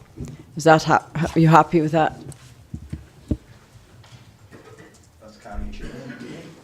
That was fun. We'll now go back to item 6.2, volunteering policy. Councillor Phil Murphy. Yes, thank you, Chair. And the purpose of this report is to provide a robust volunteering policy position for the Council to be accepted and today adopted by Council and therefore applicable to all service and business areas, including schools, and commended to governing bodies for adoption as soon as possible. The key issues here are that Monmouthshire County Council recognises the important and valuable contributions made by volunteers who give freely of their time to enhance the services provided by the paid workforce, with the ultimate aim of improving services for residents. And we've heard today from Councillor Penny Jones about the way that volunteering impacts on the report she gave. This policy describes the role of volunteers in service delivery and sets out the terms governing their engagement and their ongoing relationship with the Council. The policy applies to all volunteers engaged in supporting the delivery of Council services. This includes services delivered by agents of the Council, including contractors and schools, but it does not apply to volunteers who are active within communities and not managed by Council services, although these bodies will be encouraged to take on at least the spirit of the programme and the policy. It has been to JAG, it's been to head teachers, it's been consulted on with Gavo to get an external appraisal of the policy, and it's now referred to Council for adoption. Thank you, Chair. Councillor Simon Howarth. Yes, thank you, Chairman. I fully support this policy, and I'd like to thank the officers for all their time in driving this forward. But I need to go back to Councillor Murphy's point there about the volunteers policy. And I do believe that we have lots of groups and volunteers within Monmouthshire who actually are petrified of doing things to a point within the county because of the insurance side of it. And I know that when they want to take things forward, it's the first thing they come up against is making sure that everybody's covered on the insurance. And Councillor Murphy's made that point there. We have a problem with that. Is that something we can address very quickly and trying to endorse how we bring that on board with our groups? I know there'll be litigations and things that we need to look at, but surely, I'll give you an example. I think most town and community councils do have a volunteers policy. Could we perhaps put a piece of work together where actually these groups can engage with us and be directed to the best way of carrying out the projects they have? I think it's one of the biggest things that we do lack on is these groups and covering their liability on because they probably can't afford to even take that insurance policy on themselves as a group. Because constitutions and all the other things that we will involve or we will have to involve, it does actually petrify them in taking that forward. Could somebody answer my question? Are we going to do a piece of work on that? Thank you. I'll just come in on that, Chair, and then I think Peter Davis wants to come in. Paragraph 16 of the report actually covers in insurance. It would be covered by the local authority, but perhaps Peter wants to add to that.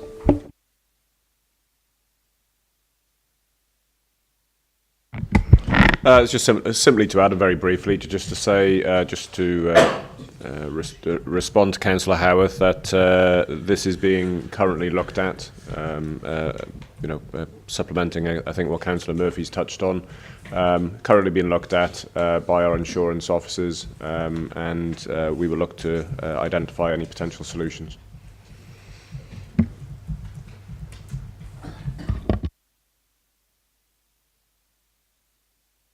So Dimitri next, please. It's a bit Truni, sorry, Dimitri.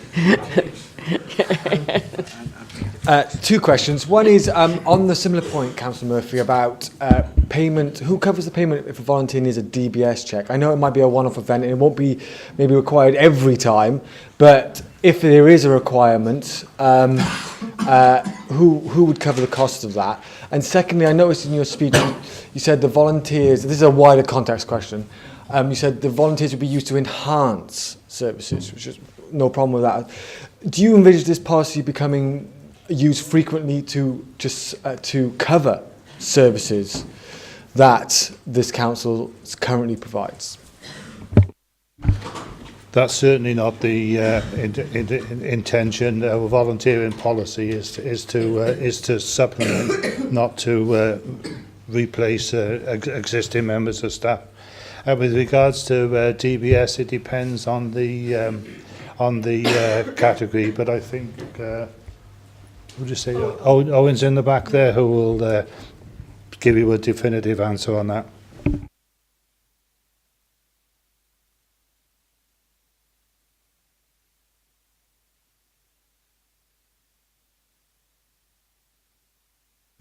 So covered by us? Yeah. We carry them out, yes, as an organisation, but there is no cost incurred apart from time of officers within People Services. Okay. Councillor Almond-Watts. Thank you, Chair. I'm just, it kind of dovetails into the kind of question before, really, which is about corporate governance and then safeguarding within the policy that Councillor Murphy's talking about. Who polices that? How regularly we do that? Are there any improvements in this? If we're relying heavily on, services that we're going to have more volunteers, inevitably you need to safeguard to ensure that those people that we're dealing with are safe, really. And also then other organisations, how do we double check, if we're bringing in a private contractor to provide a service, how do we scrutinise that to ensure that the people that they bring on, particularly in care, because of the turnover in, people that come into care into people's homes is massive, mainly due to the appalling pay that they get, but that's the reality of it. Can I ask you how we do that? Thanks very much for the question. When I referred to the huge effort around volunteering over the last while, this is very pertinent to it, because when we employ volunteers ourselves as a council, the records around volunteer management had been kept at individual service level. Now, over the last 9 months, really, we've been working towards implementing a single volunteer management system for the council to make sure that we've got one central record of every volunteer that we employ as a council, that we understand and have got information on the safety of their recruitment, their training status, and all that different record keeping, which is really important for us to be able to report accurately to yourselves and to understand ourselves in services that everything around volunteer management and safeguarding is as it needs to be. So that's been a huge piece of work over the last while, and we are there or thereabouts in terms of the implementation of that system. We've taken on an additional member of staff to support us in terms of maintaining and getting that system where it needs to be, because we recognise the importance of it. If we recruit volunteers, we need to do that safely. On many occasions, we have the conversation and we see the need for volunteer engagement, but actually we recognise that we're not the best placed organisation as the council to undertake that volunteer engagement. So if I give you the example of volunteering for wellbeing, through which a lot of the volunteers who work within social services come into our world, they've got their own safeguarding and safe recruitment policies. We assure ourselves and we check those policies. We are confident in those policies, that they are not identical to ours, but they work to the same standards as ours. So that's the way that we secure from both the council point of view and through the commissioned point of view. Are you confident then that the existing IT, so you've got all these people coming in and you've got an existing IT provision with lots of, obviously lots of information. Are you confident then that the volunteers who are accessing that information are doing so appropriately? In terms of them access, in terms of if a volunteer, I suppose it's the same answer as somebody who's... No, if I can be clearer then, Chair, sorry to interrupt you. So whether they're staff or... So obviously social workers will have access to information on certain people that need assistance or so on and so forth. Whether they're workers or volunteers, are you confident that the people accessing that information should be doing so? Is there a safeguarding issue? I'm just... In terms of information governance, be it a volunteer. Are you confident that we're complying with all the data protection, so on and so forth? I'm confident we have systems that alert us when issues occur, and when issues occur, we investigate them and deal with them appropriately.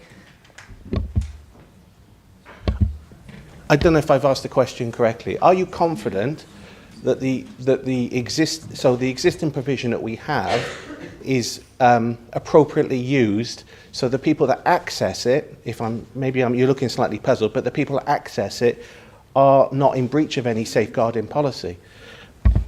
Councillor Watts, I think she's answered it. It seemed plain to me what she said.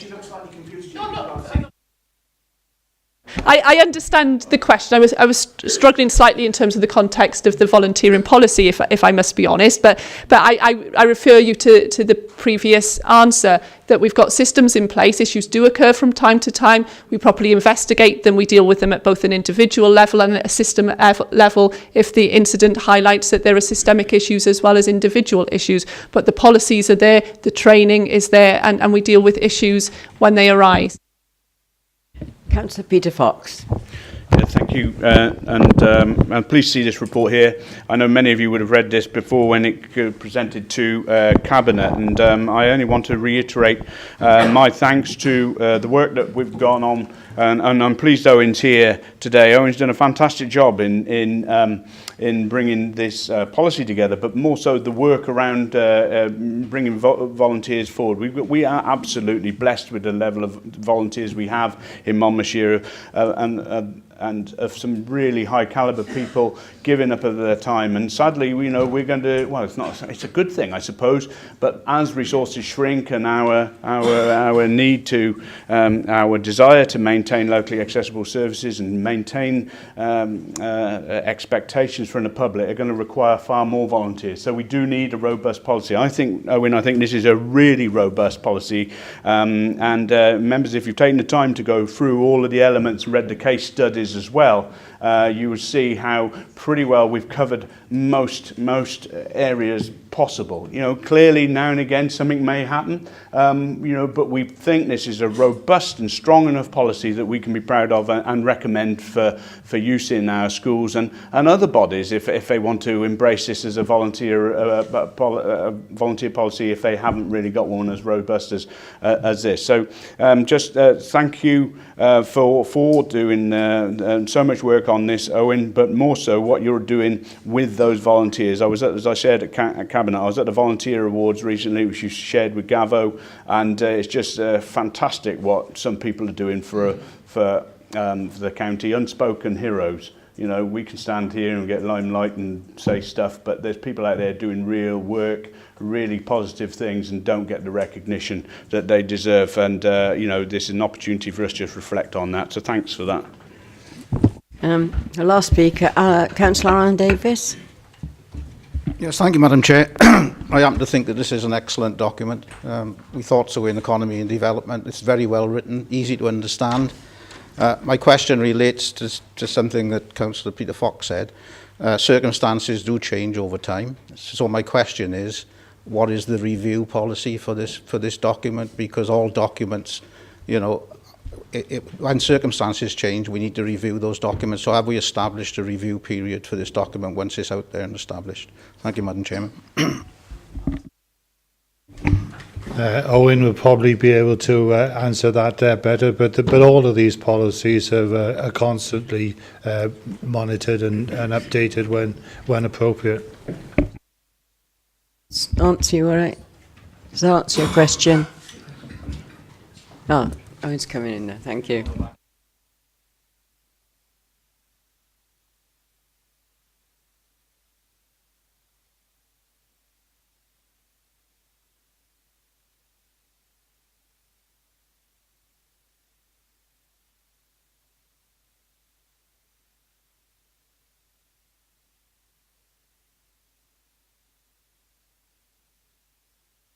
We move to recommendation now that the voluntary policy be adopted by the Council and circulated to all service or business areas and commended to governing bodies for adoption as soon as possible. All in favour? That's carried, Chairman. Thank you.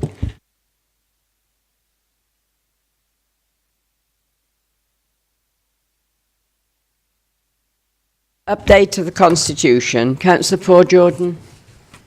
Thank you, Madam Chairman. Under the Local Government Act 2000, a council must prepare and keep up to date the Constitution. Our Constitution was last updated in September 2014. In the intervening 3 years, the council has made a number of decisions that affect the Constitution, along with changes in the senior management structure of the council and legislative changes that need to be reflected in the Constitution.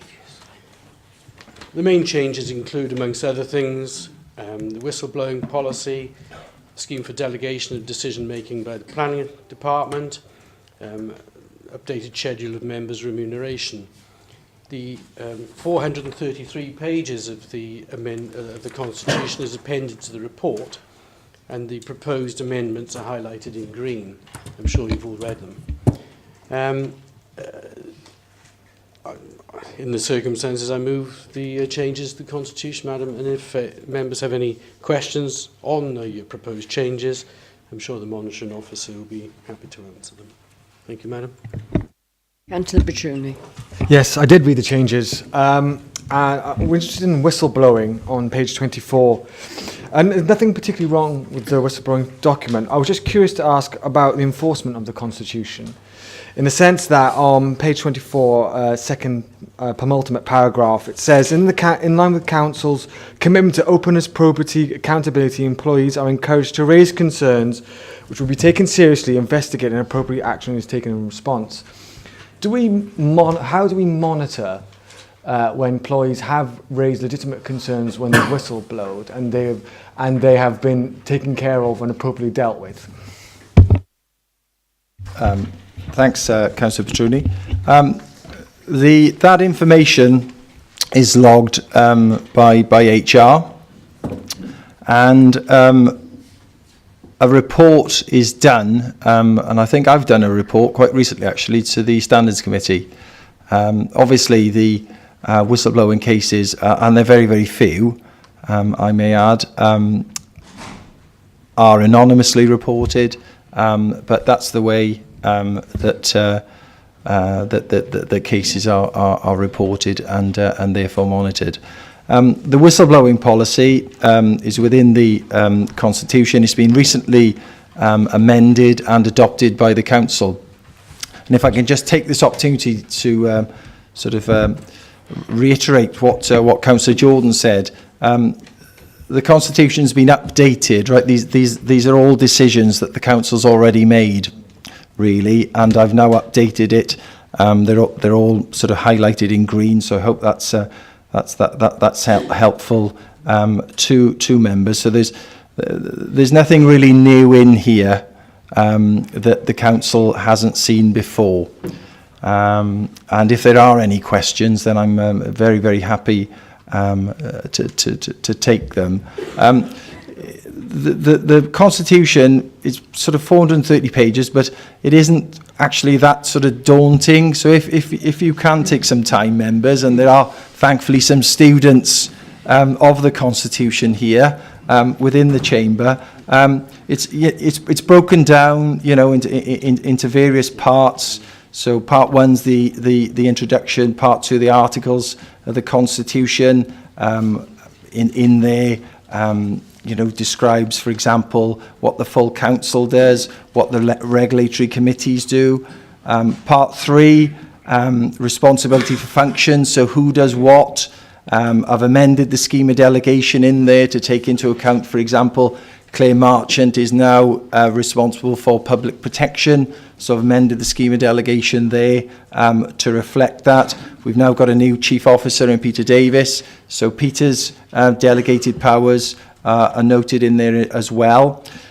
Rules of procedure, that's very important, of course. In part 4, we've got the standing orders, and they've been amended to take into account remote attendance. For example, another legislative change was that the planning committee, interestingly now, has to have a quorum of 50%. So that's a Welsh Government Act has said that. Substitutes are not allowed on planning committee anymore. So I've included that in the process. In there's the executive procedure rules, so the way that Cabinet makes its decisions. The financial procedure rules, the way that Joy and her finance officers deal with those parts of the council. And then going to part 5, we've got the Members' Code of Conduct. We have a new Code of Conduct. We adopted that last May. Again, the Welsh Government said, look, councils, you're going to have to slightly amend your code. So I did a report. Council approved it. So that up-to-date Code of Conduct is in there. The Officers' Code of Conduct is in there. Scrutiny and Executive Protocol. And interestingly, and there was a seminar for members last week, there's our protocol on member-officer relations. And importantly then, the self-regulation of member conduct. If members are aware, that's where what I would call low-level complaints, again, which we have very, very few, thankfully, are, if you like, internally regulated by the council. The Ombudsman doesn't want to see those complaints before him, would prefer that councils deal with that themselves internally. And then finally, in part 6, we have a schedule of members' remuneration, so that's bang up to date. That includes all our members, all our co-opted members, all what the salaries that you receive. So I thank John Pearson for doing that. What isn't in there is the new management structure, and I'm just waiting for a simple chart, a simple diagram to show what the current management structure is, but I'll include that within the Constitution when I receive it. And just a final point, a big thank you to Nicola initially, and more latterly Wendy Bernard, who's helped me set this up.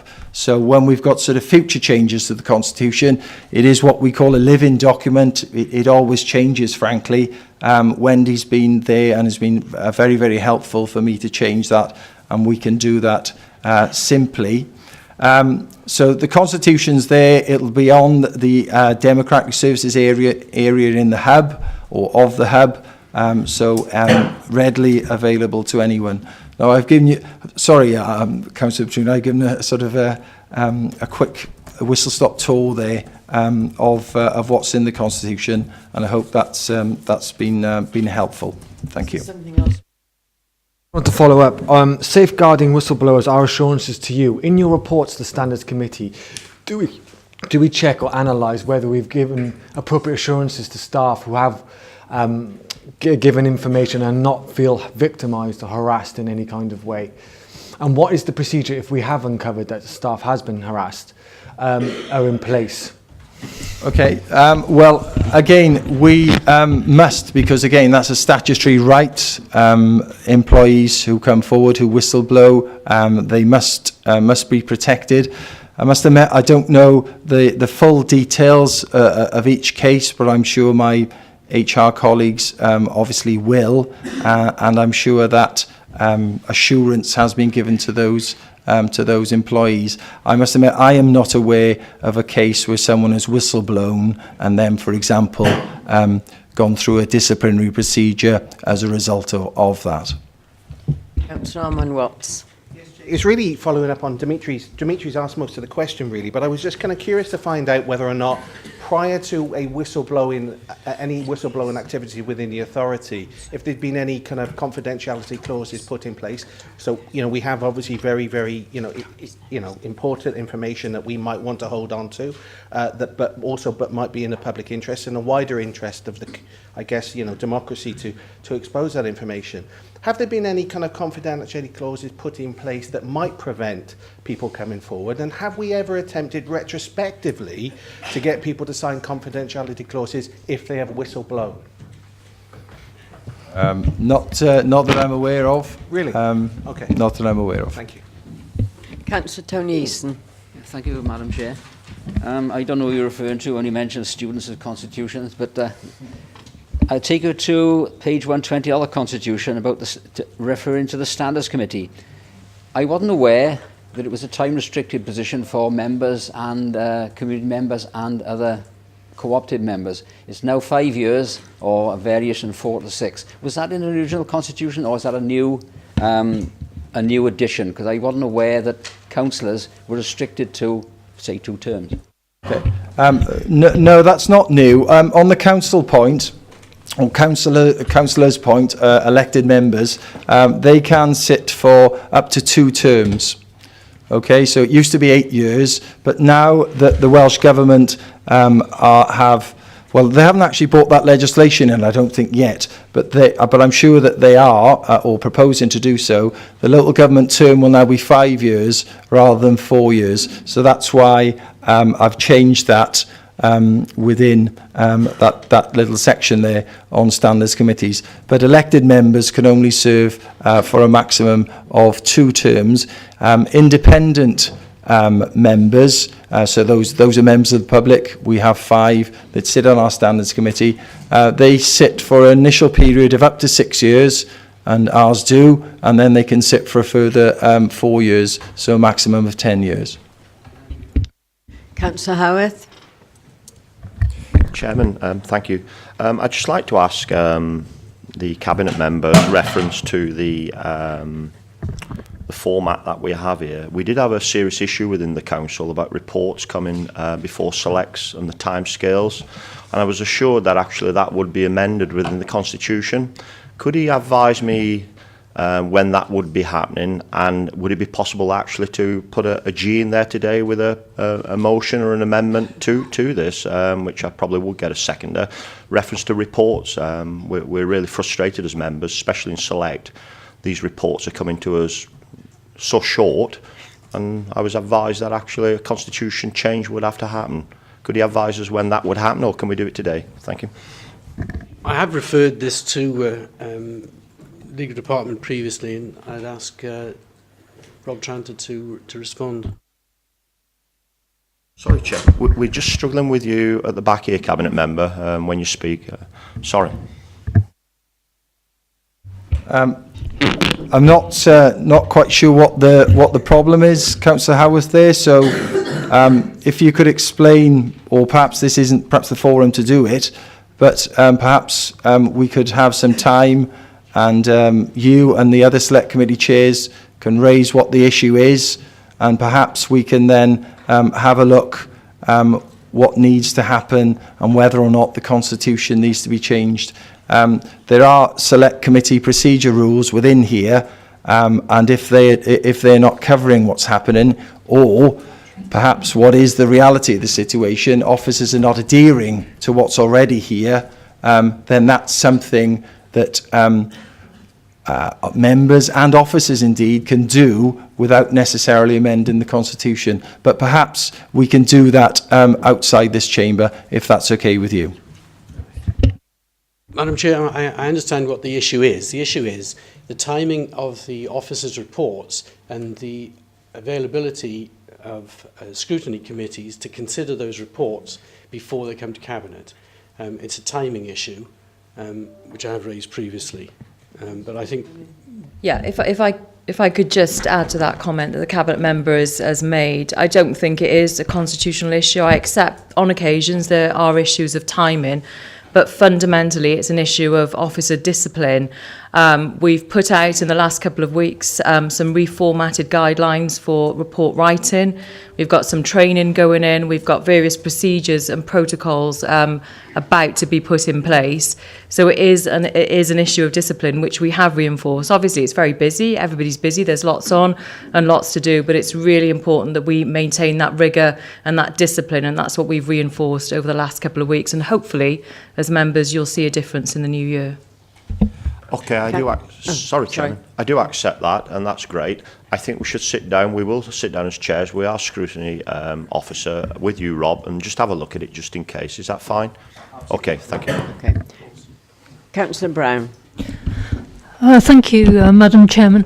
I was just looking at the Constitution changes on page 206 and 236. They're to do with the remote attendance, and in 9.3 it says the failure of any technological provision, whether that leads to a partial or complete loss of contact between the remote attendees and those members in actual attendance during the meeting, shall not invalidate any part of the deliberations or any vote taken.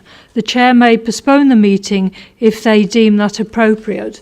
What I wasn't quite sure of is whether that was implying that members remotely could vote or not, and there doesn't seem to be anything in the changes, unless I've missed it, about whether members can vote remotely, because it doesn't explicitly say that, and I just wondered if that could be clarified. Thank you.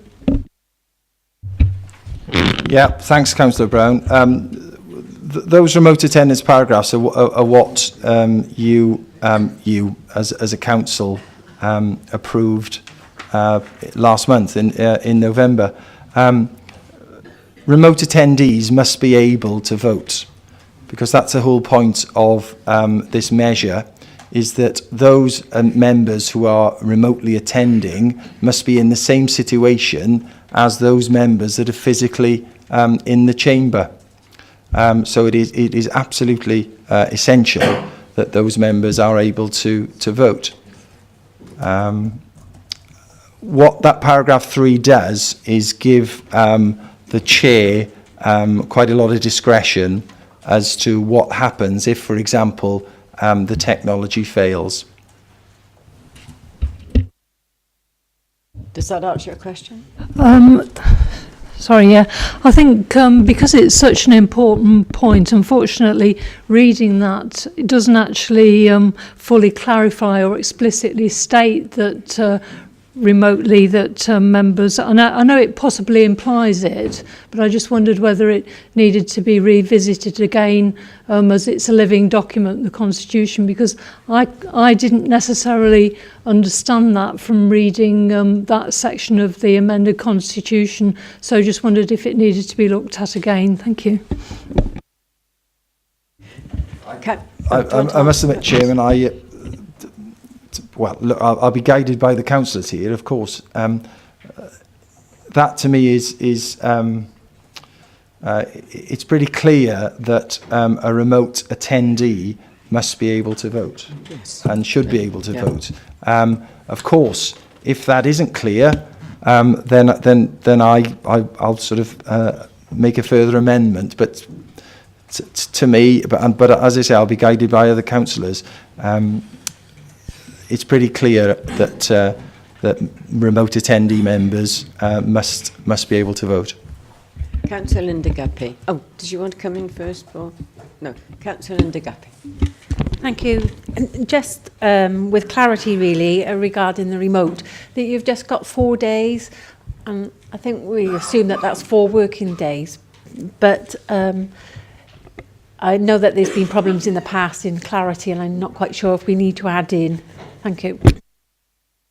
I can certainly do that. I can put in paragraph 9.2 the word working, by all means. Thank you.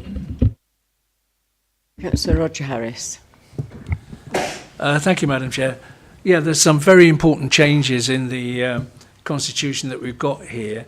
and I'd just like some reassurances as to when members and anyone else that requires to see the updated version will get the updated version, and in what format, and to make it absolutely clear that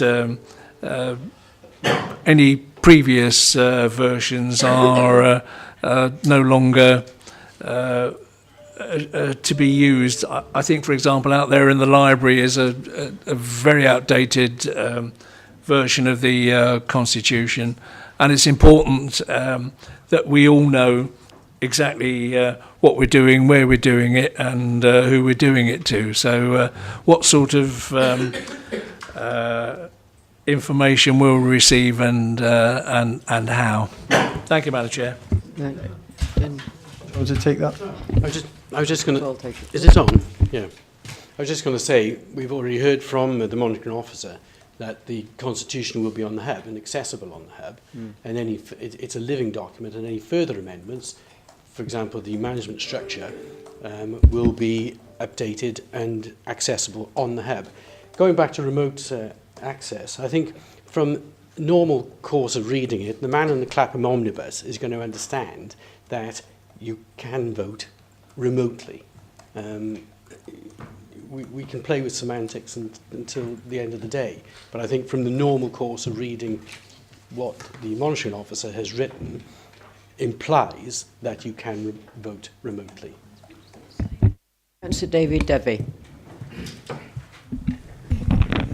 Thank you, Madam Chairman. The voting issue does concern me because in the event of failure of the system, or one person's failure, failure for one or part of the group of people that are supposed to be voting, if it fails, how do they vote? What is acceptable for them to vote, and in what period of time must they submit their vote to be able to vote? I don't think it's good enough just to say, well, they have the right to vote. You have to encapsulate somehow or other what the procedure would be if the system breaks down. In another place, we define, where I worked, that was defined when we were voting. So I think it needs to be made clear here what would be acceptable for people, as a means of people voting, and in what time they should submit their vote.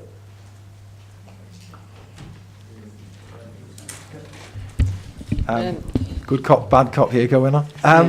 Right, well, if the technology fails, Councillor Dovey, the remote attendee won't be able to vote. It is as simple as that, and the opportunity to vote has then gone. And then it comes back to the chairman, as I explained. Now, the chairman can either postpone the meeting, or the chairman can take the view, I've got a quorum here within the chamber, I'm going to continue with the meeting. It is open to the chairman, but once that technology's gone, you've lost the right to vote, unless, of course, there can be a reconnection, let's say, within a short space of time, 10 minutes, 15 minutes, whatever. But the member will have lost the right to vote if the link goes down, and it'll be a matter for the chairman then whether to carry on with the meeting or to postpone the meeting, so that business goes off to another day. Councillor Peter Fox. Yeah, thank you, Chairman. I think I'm reading the Constitution here, the amendments. It is pretty clear. I mean, there's some very clear guidance that you need to be seen, to be heard. So I think it's suitably implied there. And as with David's point, I think, Rob, you summed it up absolutely right there. And it's no difference in this chamber. If somebody leaves to go to the toilet while we're about to have a vote, they've lost the right to vote. And that's all there is to it. And actually, if somebody leaves the meeting, I'm not sure what our rules say, actually, if they leave a meeting for a considerable time and then come back to vote without hearing the debate, if that's allowed or not. But you know, I understand. I wasn't at last council meeting. There was quite a lengthy discussion around this, and this was the agreed way forward from the council. So I think it would be inappropriate for us to revisit what council decided last month. I mean, I don't even know if the constitution would allow us to change something which has happened so recently. But from my perspective, Mr. Chairman, it's very clear. Whilst it doesn't say literally people who remotely attend will be able to vote, it is clearly implied through virtually every sentence. Councillor Val-Smith. Chairman, with remote attendance, how do you cope with an issue where there is an exempt item? Because if I've missed it in your screed, please. We did cover that, Councillor Smith, at the last council, and the position is this, is that the member in remote attendance, any members of the public, so for example, family maybe, need to go from the room whilst that exempt item is being discussed. And that's a very interesting point, I think. If it came to pass that a member of the public was in the room while the member was in remote attendance, and it was an exempt item, that would be a breach of the code. So that could lead to a complaint to the Ombudsman. So there is a large element of trust in this, but that's the way to deal with it, is that exempt items, remote attendee needs to be on his own or her own. Councillor Watts, you've had one chance to speak. There are several others to speak, please. Thanks, Chair. First of all, I'm in favour of remote attendance and voting, absolutely, because it frees people up to be able to improve their attendance and governance because people have other commitments. One of my concerns, I guess, is remote attendance should be sort of emergency measure rather than the norm. I guess there's a risk that we might never see Peter Fox ever again. Now, I know that there's a minimum of once every 6 months. I'm just wondering whether we need to put a kind of percentage in there that, you know, I don't know, that, you know, you've got 3 chances or something for remote attendance. I'm just concerned that this is saying that actually you could never enter this building ever again. Maybe that's a good thing, I don't know. The Chief Executive would like to speak next, please. I'm going to run a risk. Won't be the first time and it won't be the last. Full council scrutiny on issues like this is to be welcome. Sometimes, though, I think it's perfectly valid that you ask yourself the question whether you're going into a little bit of overkill. I'm not quite sure that I'm certainly not envisaging sitting in this chamber anytime in the next 3 or 4 years with 3 members and 40 attending remotely. You can change your constitution at any point in time. I thought what you would be doing today would just be validating a very long conversation you had only a few weeks ago. I think I would encourage you, clearly you can set aside this advice, I would encourage you to perhaps go with what you have for the minute. And we can learn and we can develop as we move along. As I say, the first time that we have maybe 2 or 3 members trying to attend a council remotely, then you know we'll clearly prepare for that and we'll talk the individual members through the situation at that point in time. But for now, you're just licensing this is a way of being, and I think there was pretty strong unanimity at the last meeting, which was only a few weeks ago, that was what you wanted to do. So I guess I would encourage you, maybe you can just let it breathe a little bit. If I can just add to Paul's point there, the quorum for remote attendance is 30%, okay? That was clearly in the paper last month. So that means that we must have at least 13 members in the chamber, for example, for a full council. Whether we ever get to remote attendance, I don't know, because it is very, very technology dependent, isn't it? So I think it's something for the future, and it's a matter that no doubt we'll deal with at some point in the future. Councillor Feakins, now I think we'll bring this to a close and go to the recommendation. Thank you, Chair. It's just to move to adopt the recommendation. Right, thank you. Second. Everybody in favour? That's carried, Chairman. Thank you.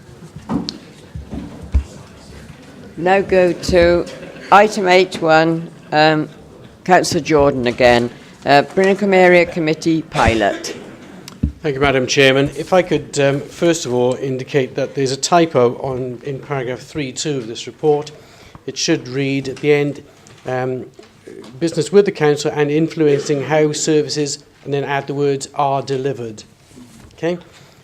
Right, in March 2017, this council agreed to a pilot for a new model of area working with the Brinicum Area Committee to retain the sole structure for engagement at a local level. This is part of the new approach to community governance.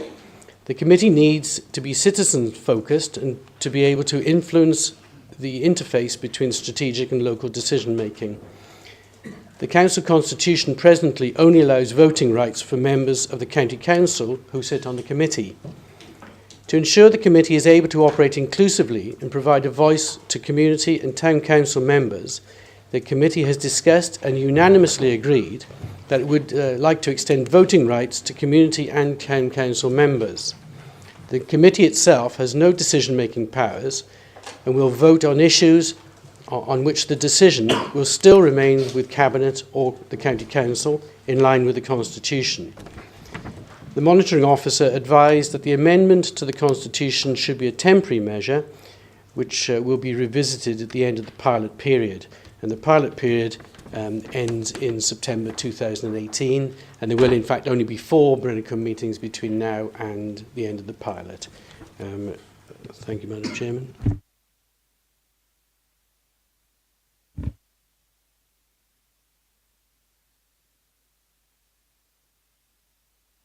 Are you all best proceeding with this pilot? Thank you. Right. No. Item 9, reports of the... It says deputy. We're going to have a chief executive. 9.1 is the city deal. I'll take this, Madam Chair. I'm still struggling with the fact that there were no questions on that last one. I thought I was going to have at least another 5 minutes. So I'll spend a couple of moments just to offer sufficient context on the city deal, so hopefully you won't feel a need to debate the city deal today. That's not what the purpose of this report is.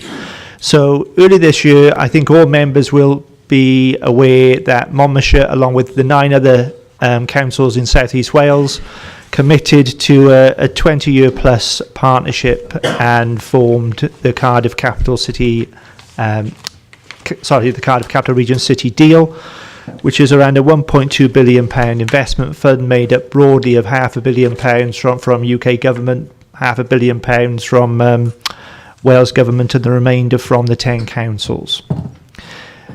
The city deal was pulled together well, but it was also pulled together quickly. And because of that, the staffing arrangements put in place to support the city deal were also put together at speed and now fall due for review and renewal. Since the city deal was formed, you may not even be aware, but Monmouthshire has been hosting the position of the programme director. We perform very much a pay and rations role. It's as simple as that, really. No greater depth than that. Going forward, there is a very important reserve matter, which is a part of the city deal agreement that councils will be looking to discharge, hopefully towards the end of February. At that point in time, I think the leader will be looking to recongregate full council, probably in an all-member seminar, just to re-talk through the city deal, explain where things are at and where things are going. Because if this council and all 10 councils as individual sovereign agencies need to agree a 5-year high-level business plan to enable the city deal to go forward. If all 10 don't agree that business plan, the city deal stalls. So context, towards the end of February, I think we'll be having quite a detailed conversation within council and within a full member seminar in terms of the forward trajectory of the city deal. With that as a context, hopefully this report becomes a little bit more self-explanatory. We have had an arrangement in place for just over a year now with an interim programme director. The Joint Cabinet now want to solidify that position, and they're asking again whether Monmouthshire as a county council would be prepared to host that position. Certainly as your head of paid service, I am comfortable to do that. This isn't a position that we would fund as Monmouthshire County Council. The funding comes from that £1.2 billion pot that I've referred to a few moments ago. So this report isn't about asking you to commit to any financial contribution in any way, shape or form. In many ways, I think it signifies the trust that your 9 partner councils have in you as an organisation, insofar as they're offering you the opportunity again to host. And I don't particularly, as your head of paid service, see a problem with that. The report is brought to you today to explain that, but also to remind you that as with any post that potentially costs in excess of £100,000, there are processes that need to be put in place to make sure that councils, in this case Monmouthshire County Council, is content to proceed. The idea being that there is no member, none of the 43 are able to say at any point in time, we didn't know about such a significant appointment. So this report seeks to satisfy that requirement, and there is also a requirement that we consult the independent remuneration panel, a Wales-wide independent body, to seek their views on this post being established. So again, I would re-emphasise the potential for us to be hosting a post on behalf of others. The appointment panel will not be this council. I think it's almost certain that the appointment panel will be the 10 leaders of the 10 councils, but the process to be followed will be processes that largely guide the work of Cardiff City Council rather than Monmouthshire County Council, because Cardiff City Council are the accountable body for the city deal. I'm conscious that this can be almost like a game of trying to follow the pea under the egg cup, but I'm trying to be as accurate with you as I can. So to summarise for the last time, we have the offer is there for us to host if we choose to do so. The financial exposure to this organisation of doing so is nil. The processes to be followed to enact this appointment will be the processes of Cardiff City Council. Our leader, Peter Fox, will be part of an appointments panel with his 9 colleague leaders. And with that as a background, I would hope that the recommendation is reasonably straightforward for you to consider. Chair, I'll pass back to you. Councillor Peter Fox. I wasn't going to say anything actually, but happy to move the recommendation formally. Paul's captured it absolutely perfectly. This time, the reason this is coming to council as well is because it's at a higher grade. It is important for city deal leaders that the person who occupies this role going forward is of a really significant person, a person who is going to be so fundamental in shaping the work programme for the city deal. So we need to go to the widest audience as possible. Cardiff are leading on that process. All 10 authorities will be taking their part in advertising that role as well. The City Deal, to give members confidence, the City Deal partnership is strong. 10 leaders of a like mind, shared mind, really want to make progress. We're looking forward to bringing that reserved matter with that 5-year high-level business plan back to all authorities. It has to be discharged that reserved matter by the 28th of February. So I'm not sure if we'll be able to have that on our March the 1st council meeting or not. I know we're setting the budget then as well, but very clearly we do need to get that put to bed, that high-level business plan, because that It unlocks the local government contribution of £120 million, and it also unlocks the next stages of the UK government contributions as well. But this post, as Paul said, is purely asking us to host this, and I'm more than happy to recommend to you that we continue to do that. Councillor Armand-Watts. Yeah, I'm just kind of curious. I mean, I really like to thank all the officers, and particularly Peter as well, for the contribution. I mean, he's been well recognised. Obviously, he's got some, I was going to say, I can't remember specifically what your title is, but I'll stick with Sir for a minute. Sir Peter Fox.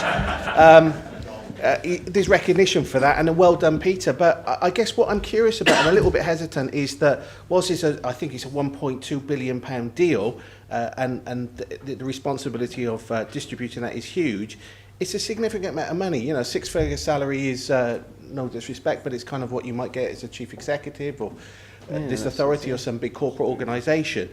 But is it not possible that we could ensure that this is kind of performance driven, as in, so that the reward for this contract, it's a huge salary, is based on delivery, not just that you simply get the salary and that is it.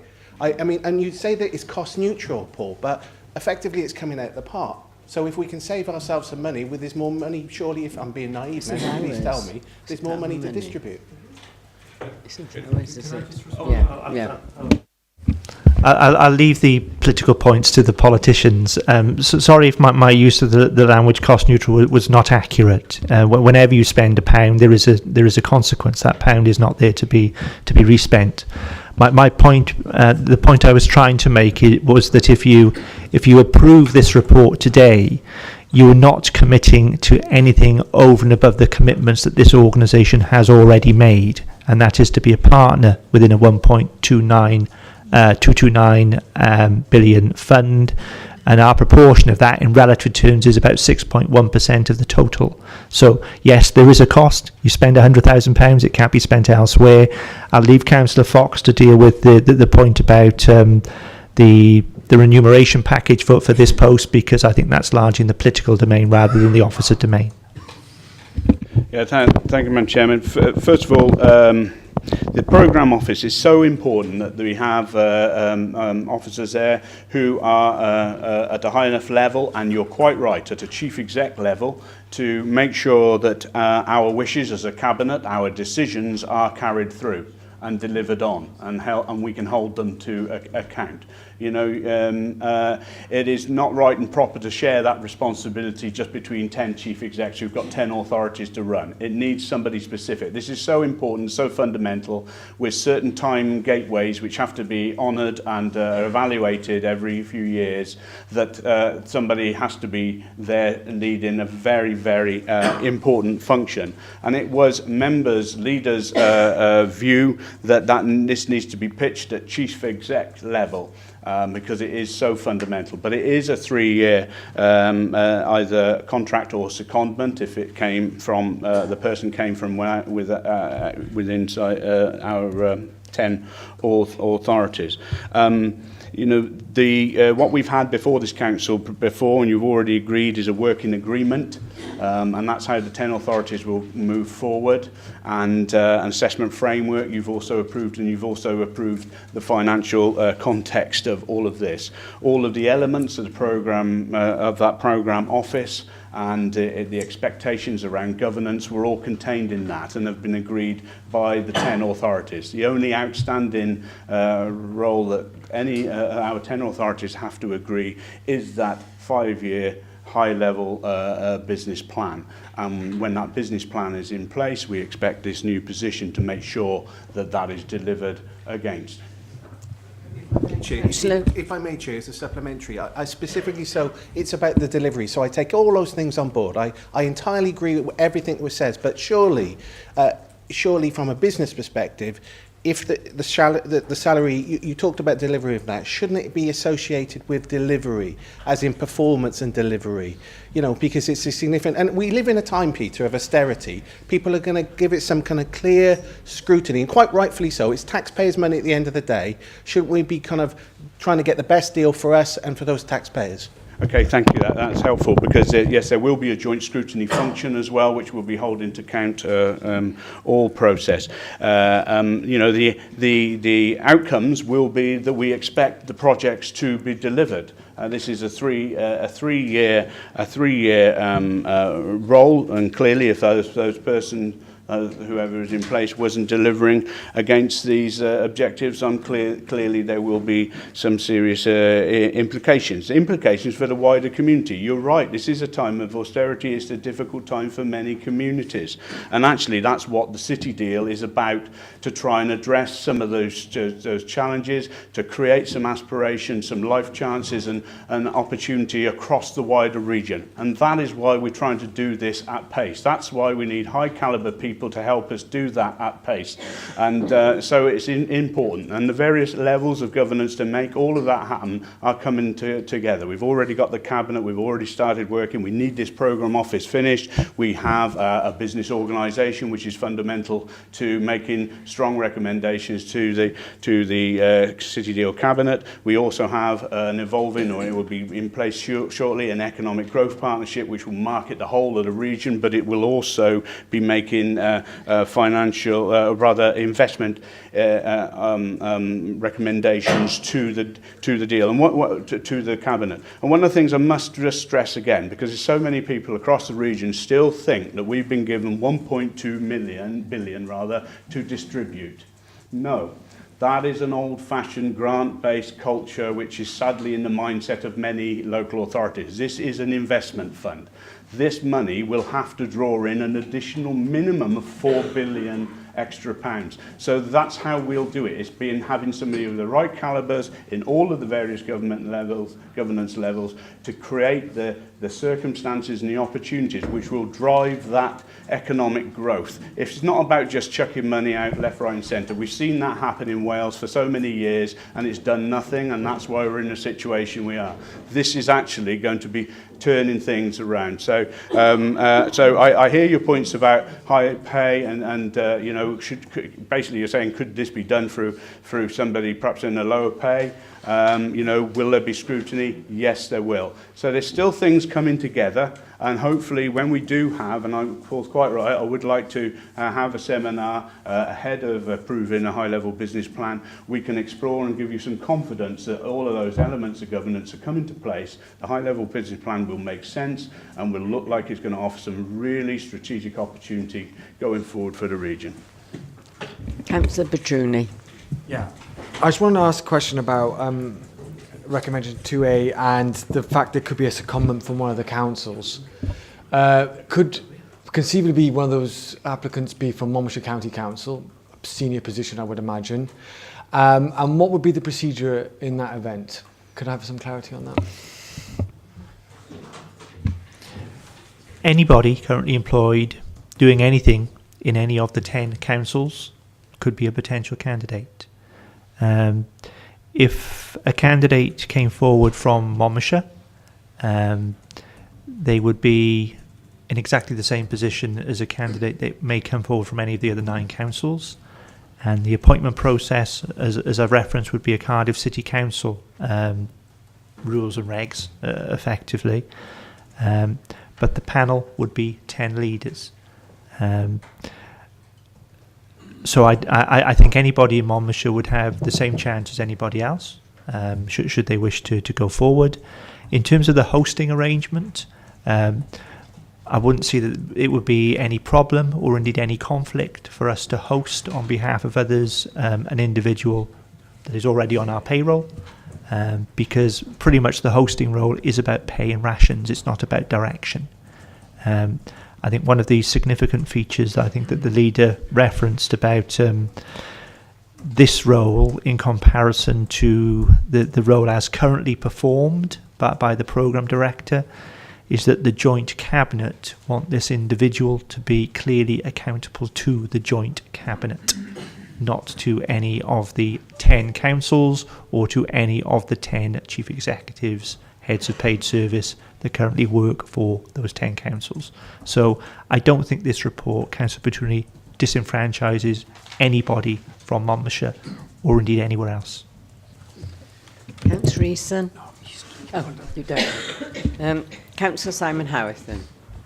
Thank you, Chairman. And I fully endorse this report. And I did ask the Chief Executive some time ago about the secondment that we were putting into this with our senior officer. And it was very important that the time that they were spending there actually was probably outstripping the time that they should have been spending here. But there is a balance in trying to deliver, as Peter said, could be close on £5-6 billion here long run. So I do fully endorse it. The only issue I do have is if we are hosting this, which we are going to, either way, is they will have to operate from here. Well, maybe agile working, the laptop works. Okay, well, it just says we're the host anyway. Well, you have the answers. Why didn't you put it in the report then? You carry on. Just for clarity, we are the host, but we're currently the host, but the actual member staff is based in Bridgend. So we can be the host employer to do the pay and ration, but they don't actually have to be based here. It could be in Cardiff, it could be in Merthyr, it could be wherever, where their office is. It doesn't have to be here. Oh, well, that's one of my questions answered then. Thank you. It's not in the report. So if we have an internal appointee from this council who gets the post, I'd just be looking to make sure that we replace them ASAP. It's an if. Who knows? There may be hundreds apply for this. But if that happens where we lose a senior position here, I will be looking to have them replaced as soon as possible. February, was it? Perhaps appointment. So it's not too far away. All right. I'm asking Chief Executive to make sure that we do replace. I think the only answer I could offer to that is that's probably 2, 3 or 4 degrees of separation away from the decision that you're being asked to make today.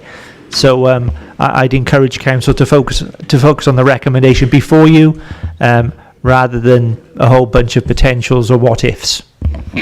Councillor Bakebear. Chair, my question's already been answered, thanks. Right.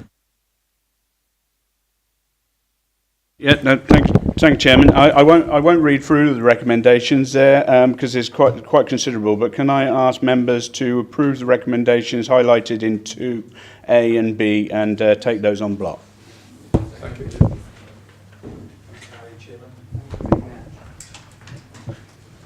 We now go on to items 10. Motion from County Councillor Kevin Williams. Thank you, Chair. I've got most of this recorded somewhere on the iPad, but I'm not going to read through it. I'm going to try and keep it simple. Read it. I promise not to bring UK government into it, if you lot promise not to bring Welsh government into it. You might have seen this sort of approach before, but I had an email from John. And John said to me, any chance you can get a drain cleared in my ward on the main road towards the end of August? It took me 2 months to get a drain cleared due to pressures of work that the boys in Lamfaust are under. They're under huge pressures. There's only a small number of them. They're running around the county, doing what they do, and they're under a lot of pressure. It took 2 months. It blended in nicely with the grass verge because there was more grass coming out of the drain than it was actually on the verge. And this sort of replicated itself over the following 3 months, where I was constantly chasing block drains, block gullies, pipework, a few potholes in the road. I was a bit disappointed to hear Councillor Greenland say earlier on that potholes are not really that important. Well, if you read it back, that's virtually what you said, Bob.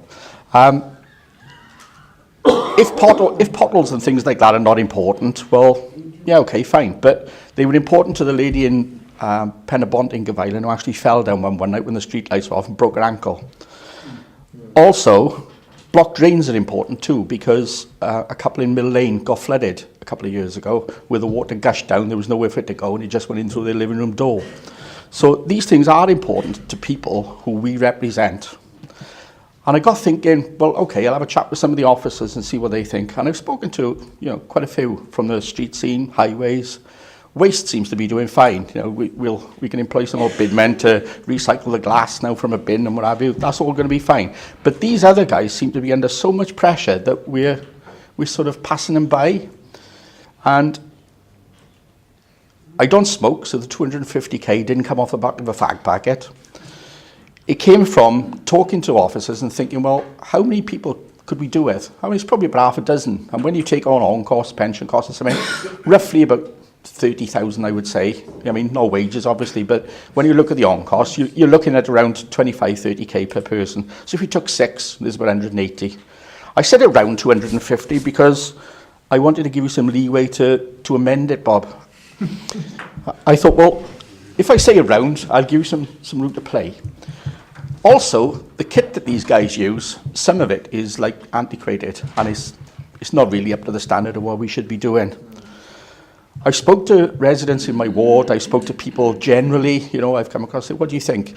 And a lot of them are under the impression, and they've quite openly said, the county's probably the scruffiest it's ever been. And it is. It is.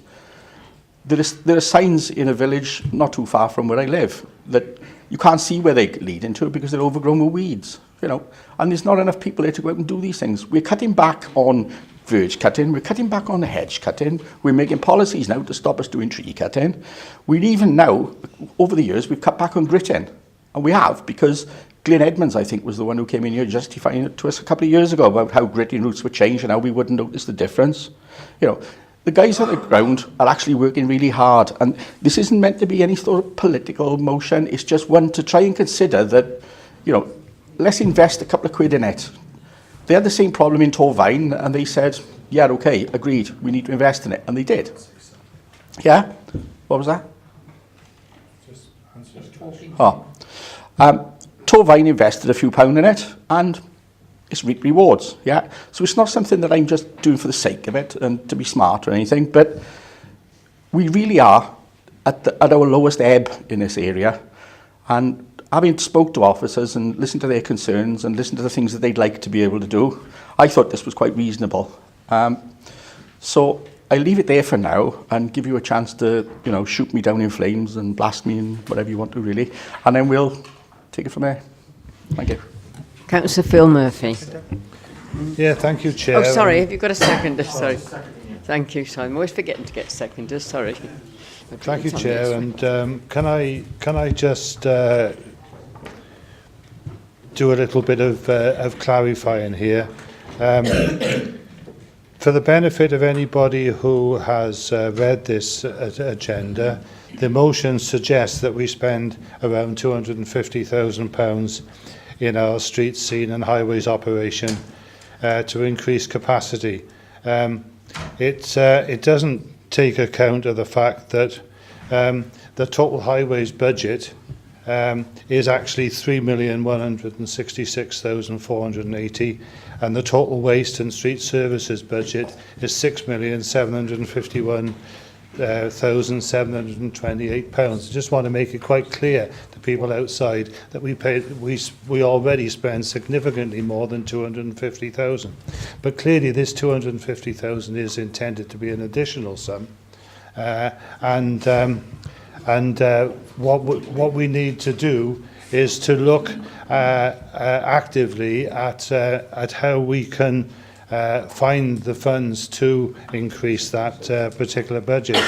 I'm more than happy to work with the Labour group on identifying where that £250,000 or whatever it turns out to be comes from.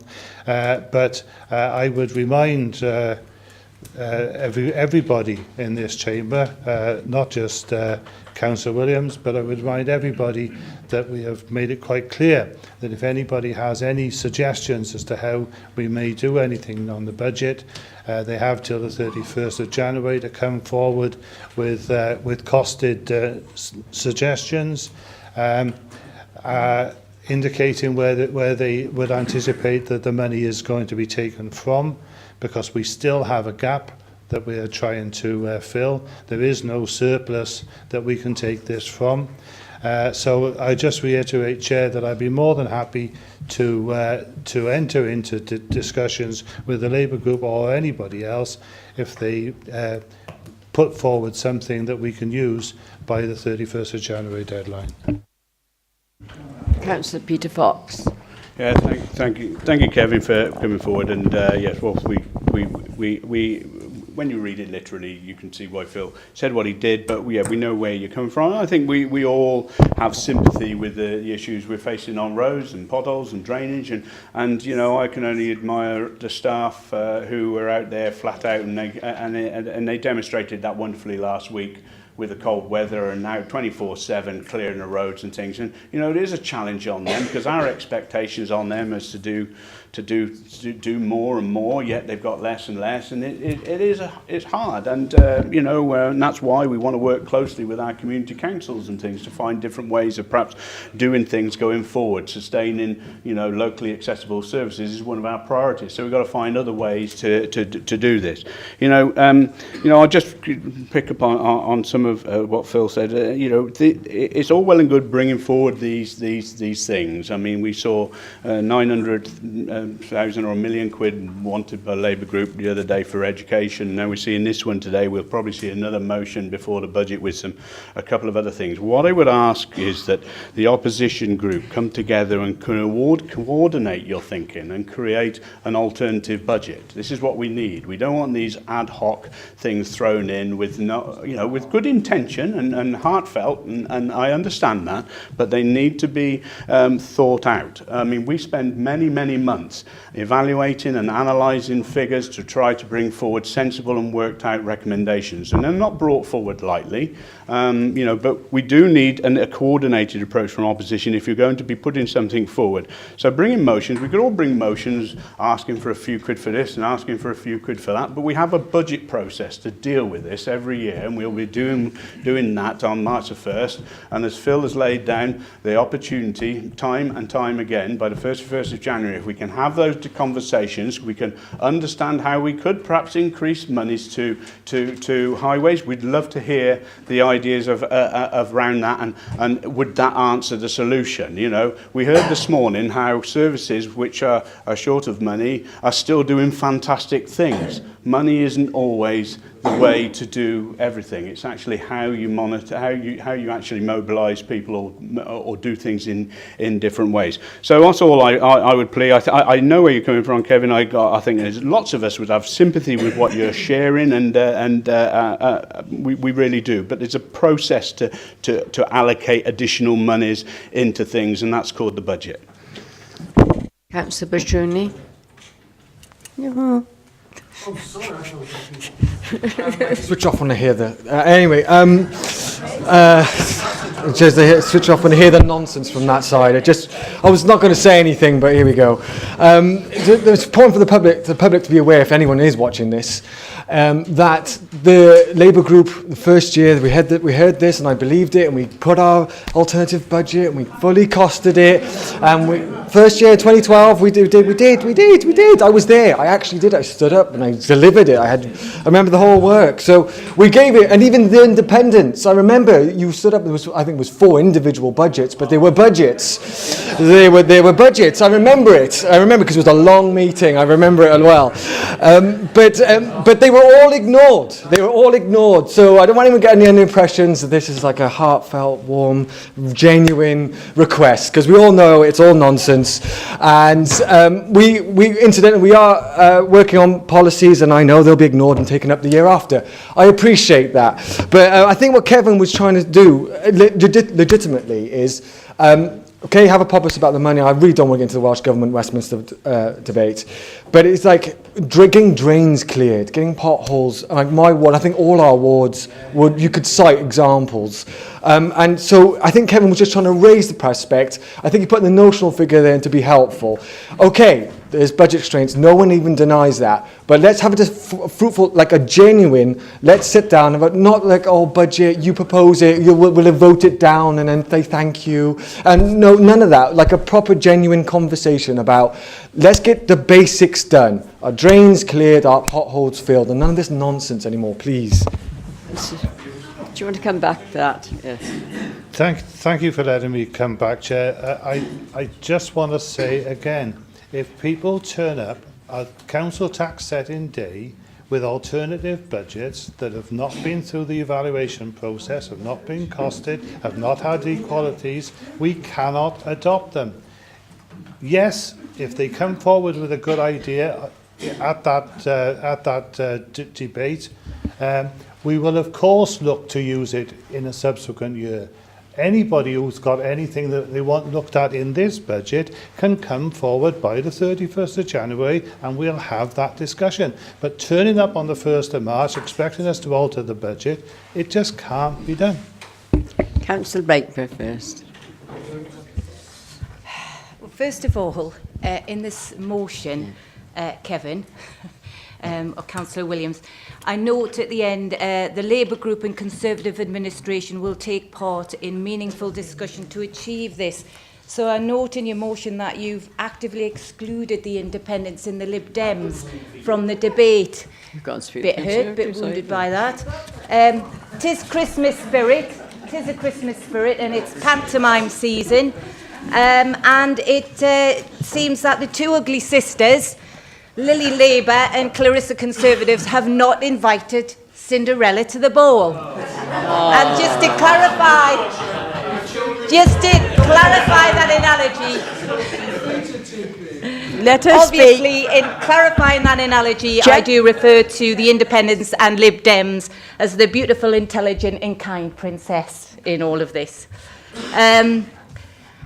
I think it is good that Labour and Conservatives do get together, particularly as the two ugly sisters at Westminster and Cardiff have taken the money that the community locally so desperately need, because what they both do, is spend their money on their own vanity projects, and that means there's less money coming to local authorities. And I would suggest that it's because of the slapstick party political nonsense that we are now in the mess that we're in, where we haven't got enough money coming through.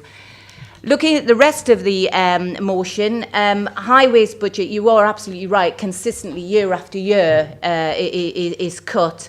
And they put the pressure on the ever-reducing numbers of staff, and that's absolutely right.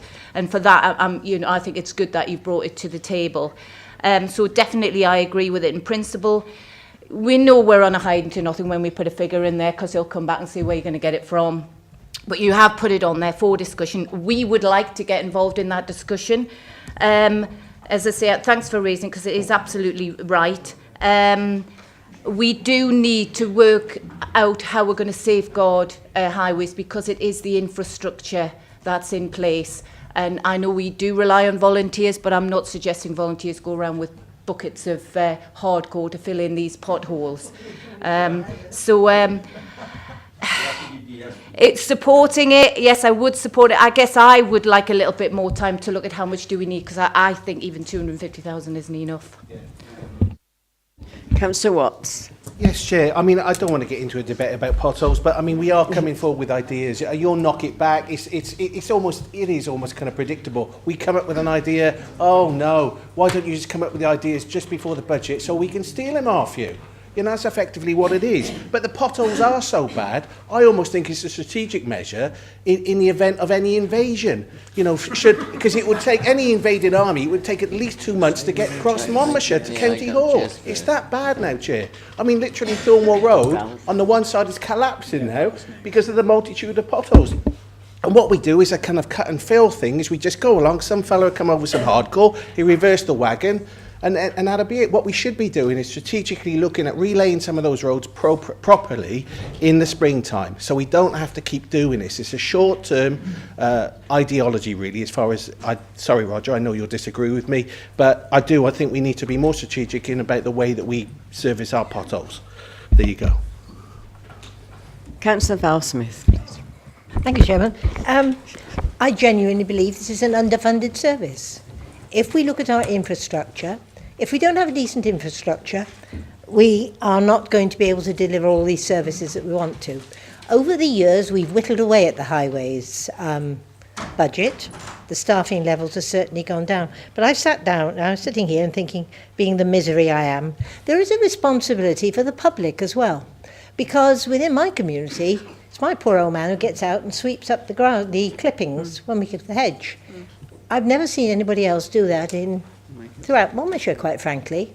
And officers drive through a plethora of hedge cuttings. So there is a responsibility on the public. As members, we've got the opportunity to actually look at the budget hard because the budget is just moving pieces around on the board, isn't it? If you want to use that money there, you've got to take it from somewhere else. So let's all have a happy Christmas and move the pieces around. And as Debbie said, yes, I felt a bit hurt that we were excluded, Debbie, but it don't matter. In a way, you've preempted what I wanted to say, Kevin. We need to look hard. This is a very, very important area. We tried to sell Monmouth, and quite frankly, Monmouth looks dirty and tatty, and it doesn't give me any pleasure to say that at all. I know the blokes work extremely hard. The leader made reference to other services that are managing things, and I don't know how to put this, Peter. It's people power. You know, it's people power, it's initiative, it's a mental capacity, and that. There is not so much financial drive there for the materials and the equipment that you need to fill in the pothole or put the thing. And if you think of this budget that we've got now, there's a small structure adjacent to Councillor Jones's ward and mine that if it fails, and I shall be interested to see with the works that are proposed in Usk, the additional traffic going over that, Brian, if it'll stand it, that's going to take the majority of the highways budget.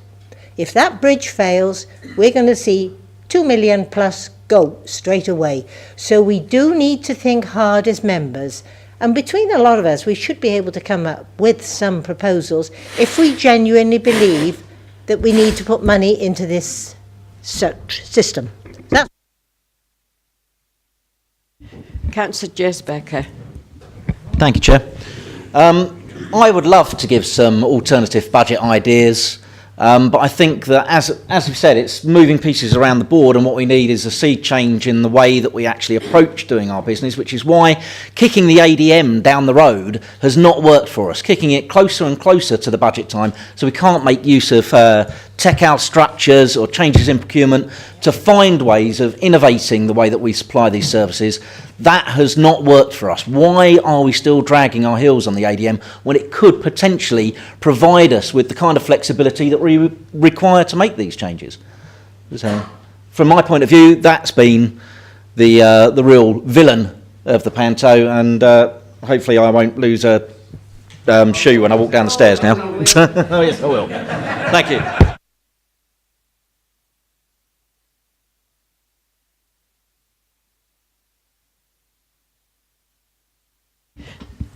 Councillor Simon Howarth, please.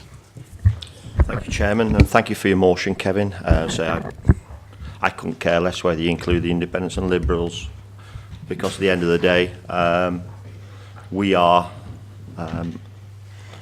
one of the main forces who put alternative budgets forward. We always have done. Not saying we get anywhere, but let me just remind this council, we actually cut the crews, sat in this chamber, discussing a mandate. We cut the crews, took crew off the road or whatever, probably the same crews that we're talking about now, put back on. We didn't have the support from you guys on that mandate. But here we are again. You got your own mandate. You never supported us on that. But it was a serious, and we put an alternative with that as well. And if you want to go and look, it's somewhere in the minutes there. But there you go, we move on. Yeah, you are right. How many claims do we have on issues within this authority, on potholes and dangerous structures and cars being damaged? Probably thousands per annum. I know of many in my ward. I know many potholes have been filled in my ward, not once, not twice, not 20 times, but a lot more than that. I support all the guys out there. They work their socks off, right? But we only can do what we have with the mechanisms we have in place. And if we have alternatives to put forward, we'll do it. And hopefully the Cabinet and this Council will reason and look at doing that. We have things within this Council, actually, I beg to differ why the heck we invest in it, but we do it. We may vote against it, we may vote for it. Been measured today about returns on things. How do you measure the outcomes of spending £500,000? That's up to us to challenge that, and we do it quite well in our 4 forums. So, Kevin, I do support your motion. Whether we're involved in it, I couldn't care less, because it's something everybody within this chamber would discuss and gets involved in. And let's move forward and see if we can find alternative provision to find at least another 1 or 2 crews to put back on the road. Thank you. Councillor Bob Green and then Councillor Anne Webb, and then I think, and then we'll. Did you want to? You're right. That's right. Thank you, Madam Chair. Just to, before I start really, we've been told that the council's budget for highways has been reducing year on year on year. It wasn't so very long ago that this council decided, using prudential borrowing, to put in an additional £2 million a year into the highways budget so we could do some major works, thus preventing further deterioration in the future. And we did that for several years. So the fact is that to say that the council's budget has reduced over all these years is not actually correct when you take into account the additional money that we've put through prudential borrowing. We've got a motion before us, and we're going to have to vote on it in a minute, hopefully. My question to myself is, do I support it or do I not? There's probably not a member in this room today who wouldn't like to be able to put not just 250,000, but a lot more than that into the council services for highways. And we have got a proper process by which we can debate and we can decide on where our money goes, whether it goes into highways, leisure services, or whatever. It's called the budget consultation process. And what this motion tries to do is to circumvent the process that we have for making this sort of decision. We simply cannot take a decision like this to put £250,000 into a service unless we also say where it's coming from. We've got the proper process for that, the budget consultation process. It's ongoing now. That's where we should be considering this, not here. I looked at whether I could amend this. I can't, frankly, because the whole principle is it is seeking to circumvent the process that we have for dealing with things like that. Therefore, I will be voting against the motion.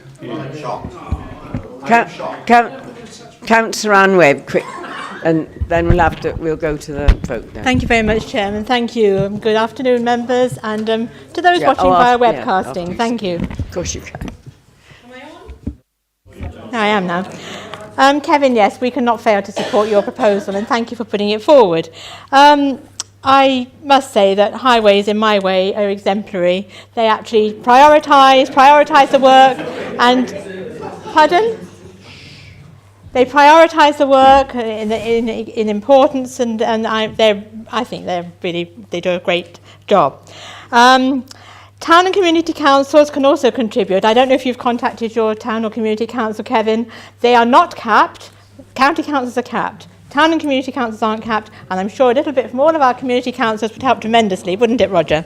Thank you. Road signs, I have been out cleaning road signs recently, but and I continue to do so because they're getting a bit grotty again. Thank you. Right, just want to sum up quickly, do you? Yes, I would. I think I've got a few minutes, haven't I, for this? Okay, the first thing I'd like to say is I haven't excluded anybody. You know, I mean, that's a little bit petulant, but I've never been asked myself about anybody who's put a motion to council, hey, what do you think of this? Nobody's ever asked me, so it didn't even occur to me that that's what I had to flipping well do. Secondly, the first sentence says this council will look to invest. It doesn't say we will. And the last part of it says during the budget talks. So it doesn't circumvent anything. Maybe you should read it. Maybe you should read it a bit clearer. Yes, it does. Shall I read it to you, Phil? Okay, I'll try again. This council will look to invest in our operations department during the next round of budget talks. We will look to invest. Now, we had a discussion here for about half hour ago saying about can members vote remotely, can't they vote? It must be word for word. And you said, no, it doesn't got to be word for word, you know, an assumption. Well, it's a clear assumption there that I'm saying around 250k to be invested. We will look to do it. Now, I didn't think it could be more simpler than that. Do apologise if it could have, all right? Thirdly, I didn't expect Bob to support it. I expect him to amend it in some way or maybe refuse it, and he hasn't let me down. He's refused it straight away. Then we had something about where we were supposed to have not supported somebody's motion 2 years ago about doing the same thing. I can't even remember. You already did yesterday, let alone 2 years ago. But maybe somebody could find me evidence where the Labour group didn't support a motion to put more people on the highways. finally, from that, what it's doing is looking to invest, yeah? Where will we get the money from? I don't know. You're the cabinet member for finance, Phil. I haven't got a clue where we get it from at the moment, but maybe talking to you, I can get some idea. That is very apparent. That's right. And you may take the mickey, Brian, but I'm telling you now, this is a... And stating the fact. You haven't got a clue where it's coming from. No, exactly. And it's great to take the mickey in that way. However, what I would say is put your hand down the back of the local authority sofa like you do every year when you find at least £500,000 to £1 million and produce it from a rabbit's hat. Secondly, the other thing I'd just like to say on this, it was meant with the best of intentions. It was met with the usual derision. Somebody said, I think it was Debbie, said about vanity projects. I've never had a vanity project in my life. So it's not down to this level of the Labour Party, I can assure you. So there's the motion. You either vote for it or you vote against it. It's entirely up to you. But I will continue to discuss during the budget talks about where we can find the money. Thank you. Right, it's been proposed. The motion has been proposed and seconded, so can you all vote on it, please? Those in favour of the motion?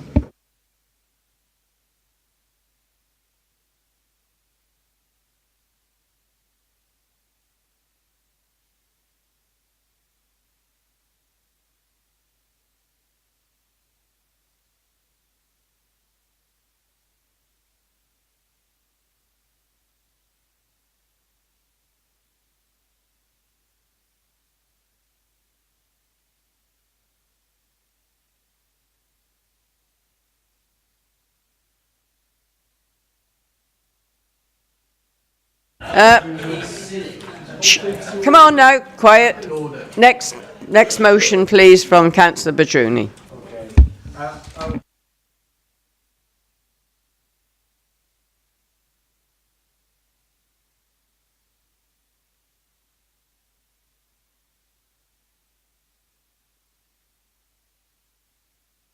Sorry.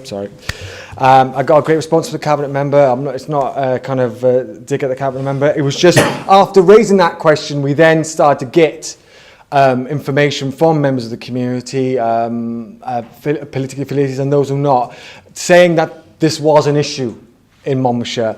A story I was told was that nurses are handing out sanitary products to young women in some of our secondary schools as we speak, and have been doing for years, I was told. I couldn't corroborate it. I couldn't say if it was true or not. I'm just repeating what I've been told. And that some nurses have been paying for them out of their own pocket and giving it maybe at cost or maybe free when said pupil could not afford it.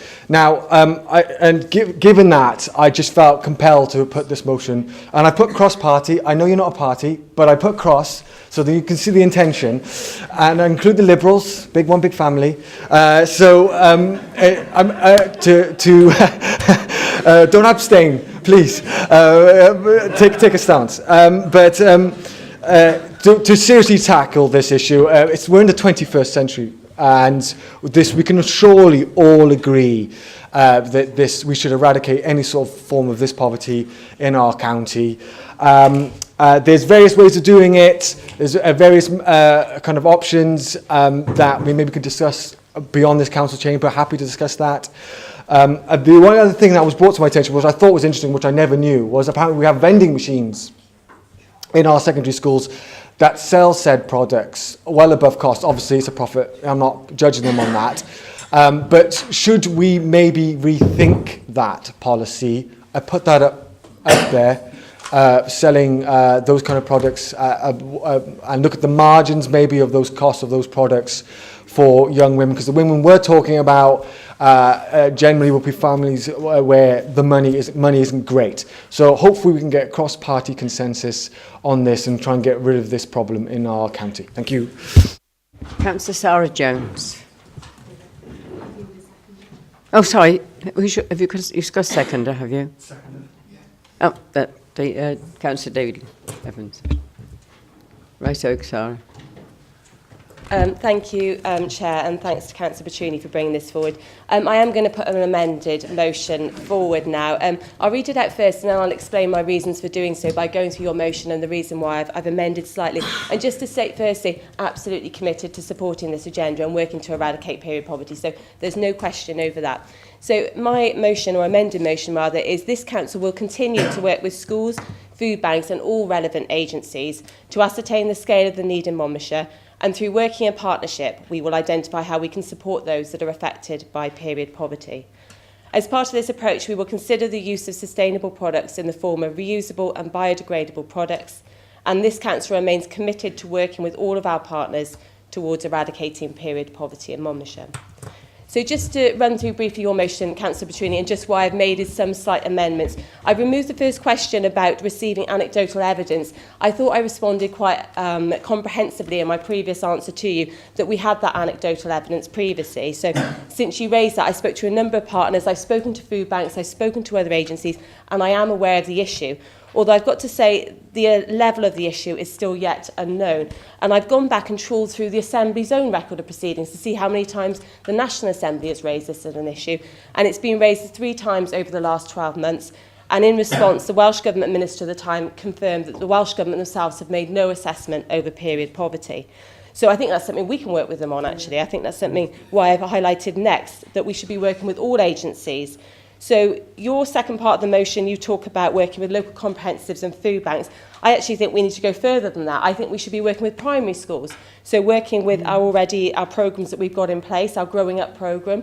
You know, girls start periods earlier than just in comprehensive schools. Yeah, I do. I also think we should be working with other agencies such as housing associations and other charities, not just local comprehensives and food banks.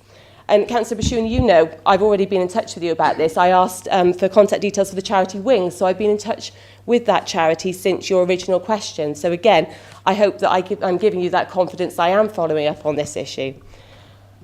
The next part, in terms of considering the current strategy of providing vending machines for sanitary products, I've actually removed that. And my reason for doing so is that's Welsh Government policy. It's not our own strategy. So it's not our strategy to consider. Of course, we can consider that as part of the wider provision, but there's only one comprehensive school in Monmouthshire that does have a vending machine, and yet all 4 comprehensive schools offer free sanitary products as part of the welfare rooms, so that's already being provided. And there's some great examples like in Caldecott School where they've got a partnership with Always, which provides those products. And I think we should continue to work on those voluntary bases.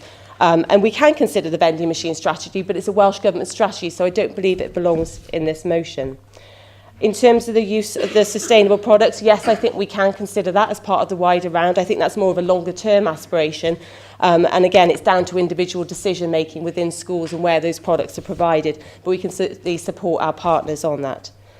And then finally, I pretty much kept the same, your final sentence, that this council resolutely determines to work towards eradicating period poverty. Yes, you know I gave you my full support at the last council meeting when you raised this question. Nothing's changed. I carry on and will continue to work on this agenda on all our behalves, on all our women and young girls' behalves. Nothing's changed. I will continue to do that, and I hope you'll accept my amended motion. Will you accept the amendment? Yeah, about half a dozen seconds. Well, I'm a bit of a quandary. I'm inclined to say no, but they're going to get it through anyway, so I'm inclined to say yes. The two, I appreciate the response, the considered response. The 2 issues I have with the amendment is it drops it sort of obfuscates a bit by dropping the provide. So we're explicitly taking our role in helping to provide those products, which concerns me. Again, every time we try to put the council in a position where it can directly help, the administration seems to want to avoid that. I'm not sure why, but okay. And then the last one, I put as a matter of policy, and I deliberately put that as a matter of policy. So provide and policy were actually the key points for me, because if explicit in the policy and we're explicitly committed to working with our partner, and I accept all the other points about bigger agencies, primary schools, completely valid points, happy to accept those points, but the point on provide and policy means that we're sort of, it feels like we're just stepping back, okay, we'll let everyone else and we'll be the enabler, but we won't actually do anything ourselves. We won't put in policy and we won't help provide. And that's my concern, if I'm being honest.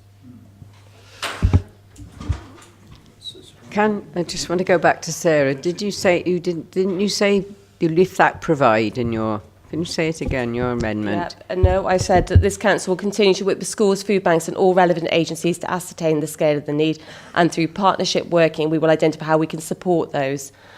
Support rather than provide. Yeah, yeah. And it might well, by looking at those options, that we do look at the option to provide, but at the moment I don't think that should be the sole responsibility of the council. There's a number of individual... Of course, but we should be much, and also you're looking at very much the end product of an issue. It should be about why young girls are in this position in the first place, and that's what we should be trying to tackle. And that is what we are tackling. All I wanted to know is clarity on the amendment. And that is what we are tackling through our anti-poverty strategy, which is being developed at the moment with our PSB agency. So I think we're very much alive to this agenda, and we're certainly finding a solution to it through the amendment that I put forward. Right. The amendment's been seconded. You haven't agreed to go with that, so we've got to debate the amendment first. All right. Councillor Joe Watkins. Thank you, Chair. I actually met with Kirsty Williams yesterday, Cabinet Secretary for Education, and I brought up this topic in particular with her because it's been raised with me as an issue facing girls within the Caldecott area. Kirsty was quite frank with me. Welsh Government have looked into it and they haven't got any hard data. Therefore, I would really support this motion and the amendment actually as well, that we do seek to work with Welsh Government. If we can provide hard data, then this is something Welsh Government would like to take forward as well. So I think it is a really important topic, and working with all agencies, in particular Welsh Government, because this is something that they really genuinely care about and they want to take forwards. Thank you. Councillor Matt Feakins. Matt? Oh. You thought you put your hand up. You got excited. Chairman, point of order. Yes. We've had an amendment. We should be debating the amendment now. We are. Are we just doing the amendment? Because there was reference there to the previous, the original.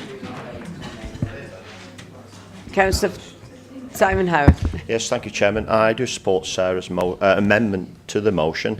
What I could suggest is perhaps it seems as though members here would like to spend a bit of time and looking at moving this forward. Would it not be within our remit to set up a little bit of a subgroup to help Sarah?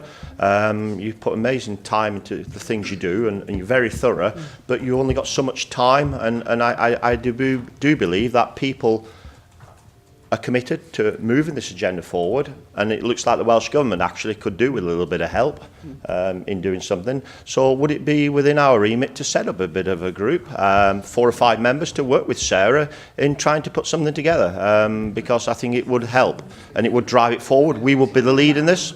Thank you. Sarah, would you encroach that on with your amendment, perhaps? And I would really welcome the opportunity to work cross-party on this issue. All right, thank you. Are you putting a further amendment, or are we? Could I? One amendment. Could I add an amendment to the amendment that we? Can I be helpful? The answer is no, you can't. No, I can't. No, you will only ever debate one amendment. Right. There's a reasonably straightforward mechanism that Councillor Jones could take, depending on where this debate goes. It falls within her executive portfolio, and if you want to enact a group to help you work on that, you have the executive ability to do it. That does not need to feature as part of an amendment. You can just enable that. So let me just be clear here now. You're asking for me hang on. You're asking for me to put an amendment forward. Right, hang on then. Asking you to debate. Or you saying it doesn't matter? Council, you are currently debating the amendment put forward by Councillor Jones. Yeah. Okay. That amendment will either stand or it will fall. When that decision is right, another member can move another amendment at that point if they so choose.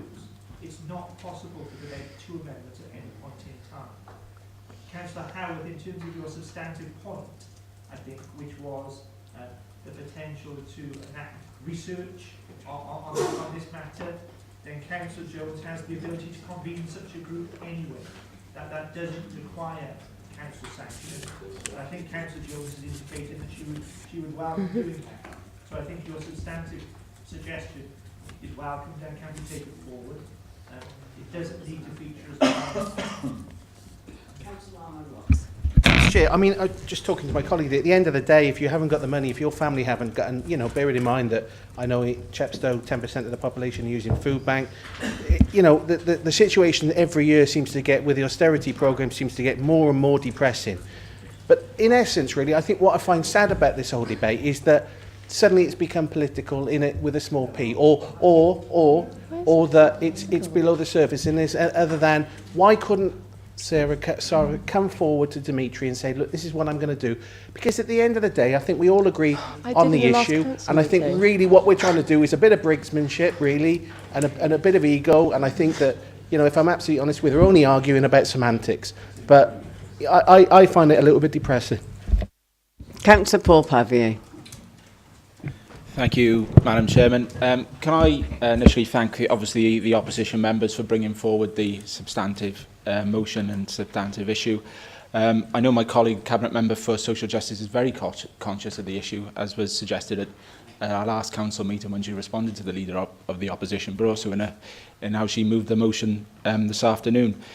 So I hope the constructive amended motion that she has put forward this afternoon will be received with the spirit that it is intended, that of constructive and mutual collaboration to mitigate an issue in our county.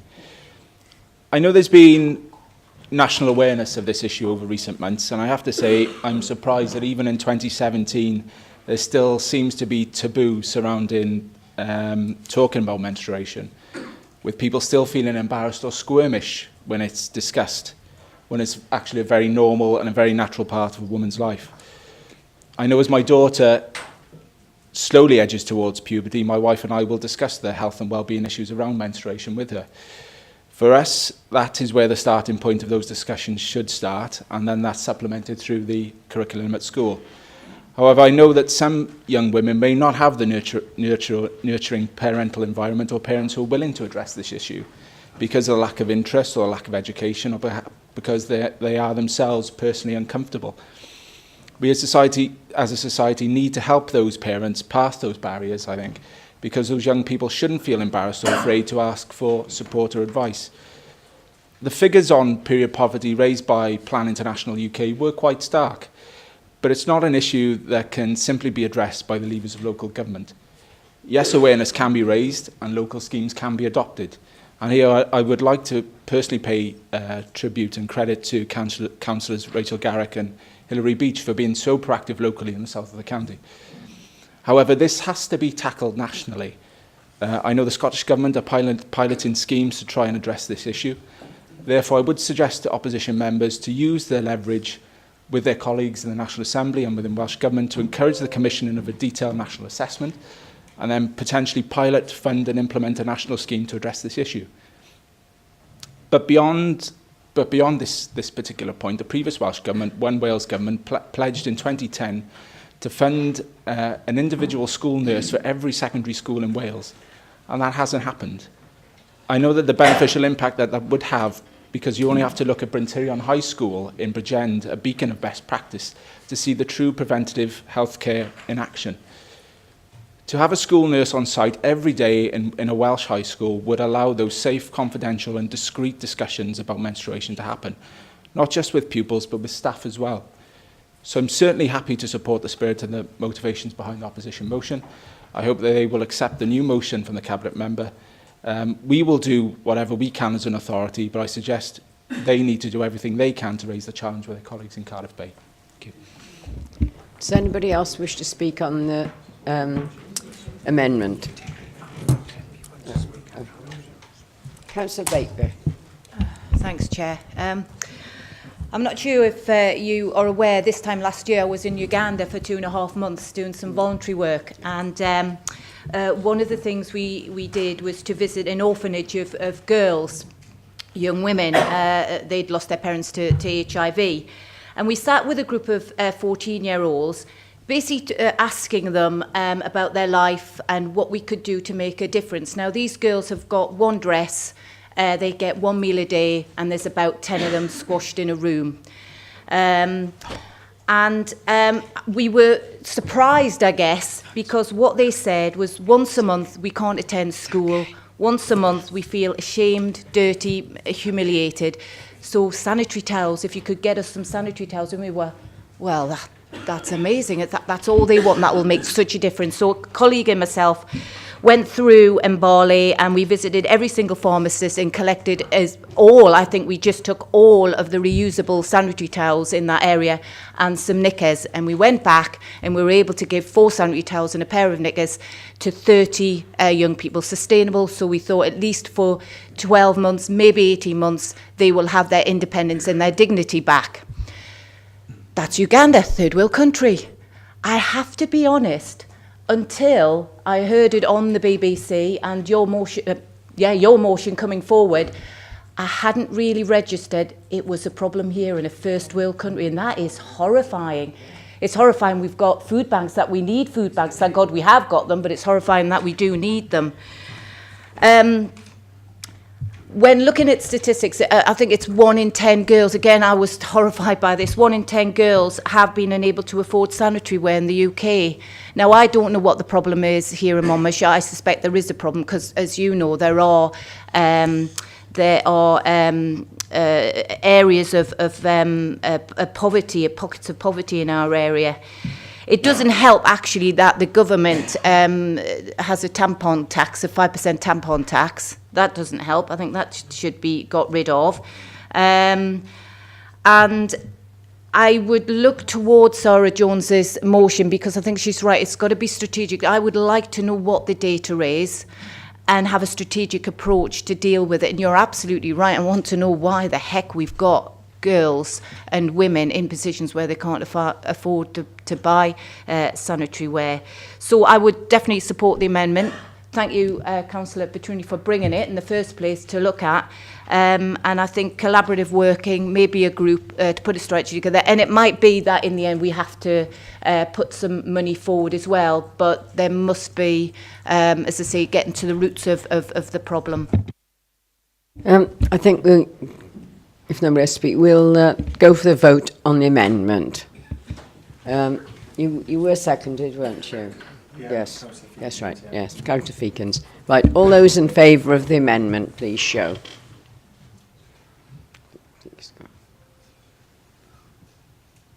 We've got to vote again on it, haven't we? If it's that's carried then, Chairman. Yeah. That now becomes a substantial motion. So now we've vote on it again, please. Yeah. Oh, do you want? Once the amendment's been approved, it then becomes a substantive motion. We have to vote on it again.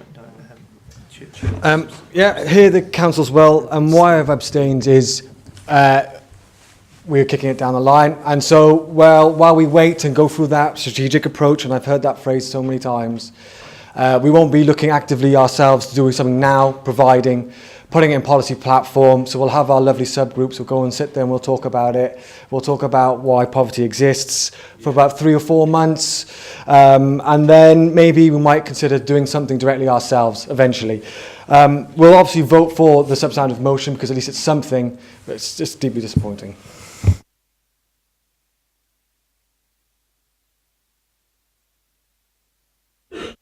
Just to reiterate, as per my answer last month and per today, we are doing something about it at the moment. We're looking at this issue. Our school's providing free products. We've got a long way to go, but the commitment is there, and it's not going to be a long-term talking shop process. Something will be done, and I will report back on that. I've given you that assurance. I gave you that assurance last time.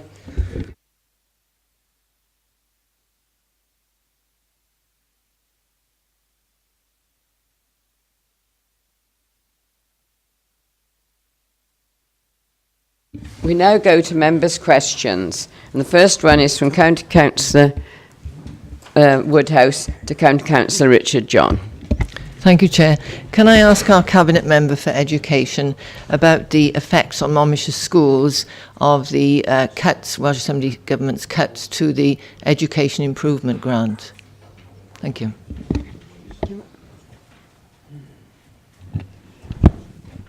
Can I start by thanking the member for the question?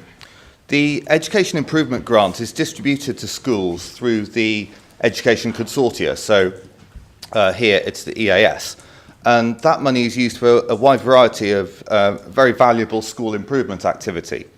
So it funds teacher training, it funds staffing, particularly at the foundation phase. The Welsh Government has announced cuts of about £15 million out of the Education Improvement Grant next year. They still haven't provided any clarity on which aspects of the Education Improvement Grant are going to be cut, and there's considerable concern in Monmouthshire about, particularly amongst our head teachers, and I've spoken to many of them about their concerns, about the impact that these cuts will have on staff-pupil ratios, and the impact particularly on our youngest and our most vulnerable learners. So as I say, I've discussed this with head teachers, I've discussed it with Education Cabinet members in the rest of Wales, and there are concerns in local authorities across the country about the impact that these cuts are going to have. Last month I met with the Cabinet Secretary for Education, and I asked her about these cuts and expressed my concern about the impact that they would have here in Monmouthshire. And she explained that part of the Education Improvement Grant and a number of other grants had been moved into the Revenue Support Grant. So those were grants which were previously ring-fenced. But of course, so she said the Revenue Support Grant is greater than it would have been because they've put that grant money in. But of course, the Revenue Support Grant itself is being cut in cash terms by 1% here in Monmouthshire, the deepest cut of any local authority in the country. And of course, in real terms, that cut is much deeper than 1%. So I've written to the Cabinet Secretary for Education to reiterate my concerns and request that the Welsh Government reconsider. I recognise that public money is in short supply, but I note that the Welsh Government have got reserves totalling over £300 million. They've also just received £1.2 billion from the Chancellor's budget, and just a fraction of that could protect the Education Improvement Grant, support teachers in delivering the new curriculum. We recognise there are going to be additional costs related to that, and will help support them in their work to continue to drive up standards in schools in Monmouthshire. Have you got a supplementary, or are you happy with that answer? Thank you for the explanation. Would it be possible for you to let us know when you receive a reply for members to be advised and kept up to date on this item? Thank you. Yeah, I'm more than happy to come back and update members on any response I get from the Welsh Government, but also on continuing discussions both with, I know the WLGA are discussing it with the Welsh Government, and I'm also having ongoing discussions with other Cabinet members across Wales, but particularly in the EAS region as well. Question from Councillor Anne Webb to County Councillor Sarah Jones. Yes, thank you very much, Chairman. Has the Cabinet member received a response to the motion approved in the September Council meeting, which supported Monmouthshire being prioritised for broadband deployment in the next round of Welsh Government funding? Thank you. Thanks, Councillor Webb, for your question, which is very timely. In terms of the consultation itself, we haven't had a formal reply. The Welsh Government have provided a summary of responses from all those that were consulted on their Welsh Government website. As part of our consultation response, and which this Council approved as part of that motion, we asked that some of the funding, the £80 million funding in the next round, be drawn back down to this Council. To date, we haven't had any response on that. We had a meeting with Welsh Government last week. We asked them the question. They didn't know the answer to it. So we're going to keep pushing back on that. What we do know is that there'll be over 10% of households now, as we come to the end of the Superfast 1 project, that won't have access to superfast broadband. This is much below the Welsh average. And we also don't know if those 1,600 properties that were in the AB project are going to be included in the next round. Again, more questions that we've yet to have answers to. In terms of your specific question on whether we'll be prioritised, we know that we have £80 million going forward as part of the Welsh Government funding, or rather we haven't, that's there for the whole of Wales. Monmouthshire is in a bid area with Powys, Flintshire, Wrexham, Vale of Glamorgan, Cardiff and Newport, and we're about level 3 out of 5 levels, so we're certainly not high priority, unfortunately, at this stage. And the big concern for me, just following on from that, because there's a lot of work for us still to do, and I want to again work cross-party to work on this issue. The big concern for me now is all those communities that were promised broadband, and they're promised that it's going to happen before the end of December, and I've got a horrible feeling that a lot of those communities are going to be left in the lurch for the very reason that Monmouthshire was put right at the back of the broadband queue. So I'll be doing all I can. I'll be writing a letter to the Minister, and I'm keen to work as cross-party as possible to promote this issue. Thank you. Do you have a supplementary? Yes, thank you very much for your response. Yeah, we were really lucky in the summertime to have a meeting with Julie James, the Assembly member arranged for this. So in our little tiny hamlet of Trellick Range, we were visited by Julie James, and I really appreciated that. Really, she was really helpful. But I am very concerned that this £80 million isn't going to be distributed fairly. But I thank you for all the work you're doing on it, and that you're keeping your finger on the pulse, and thank you very much for your response. Thank you.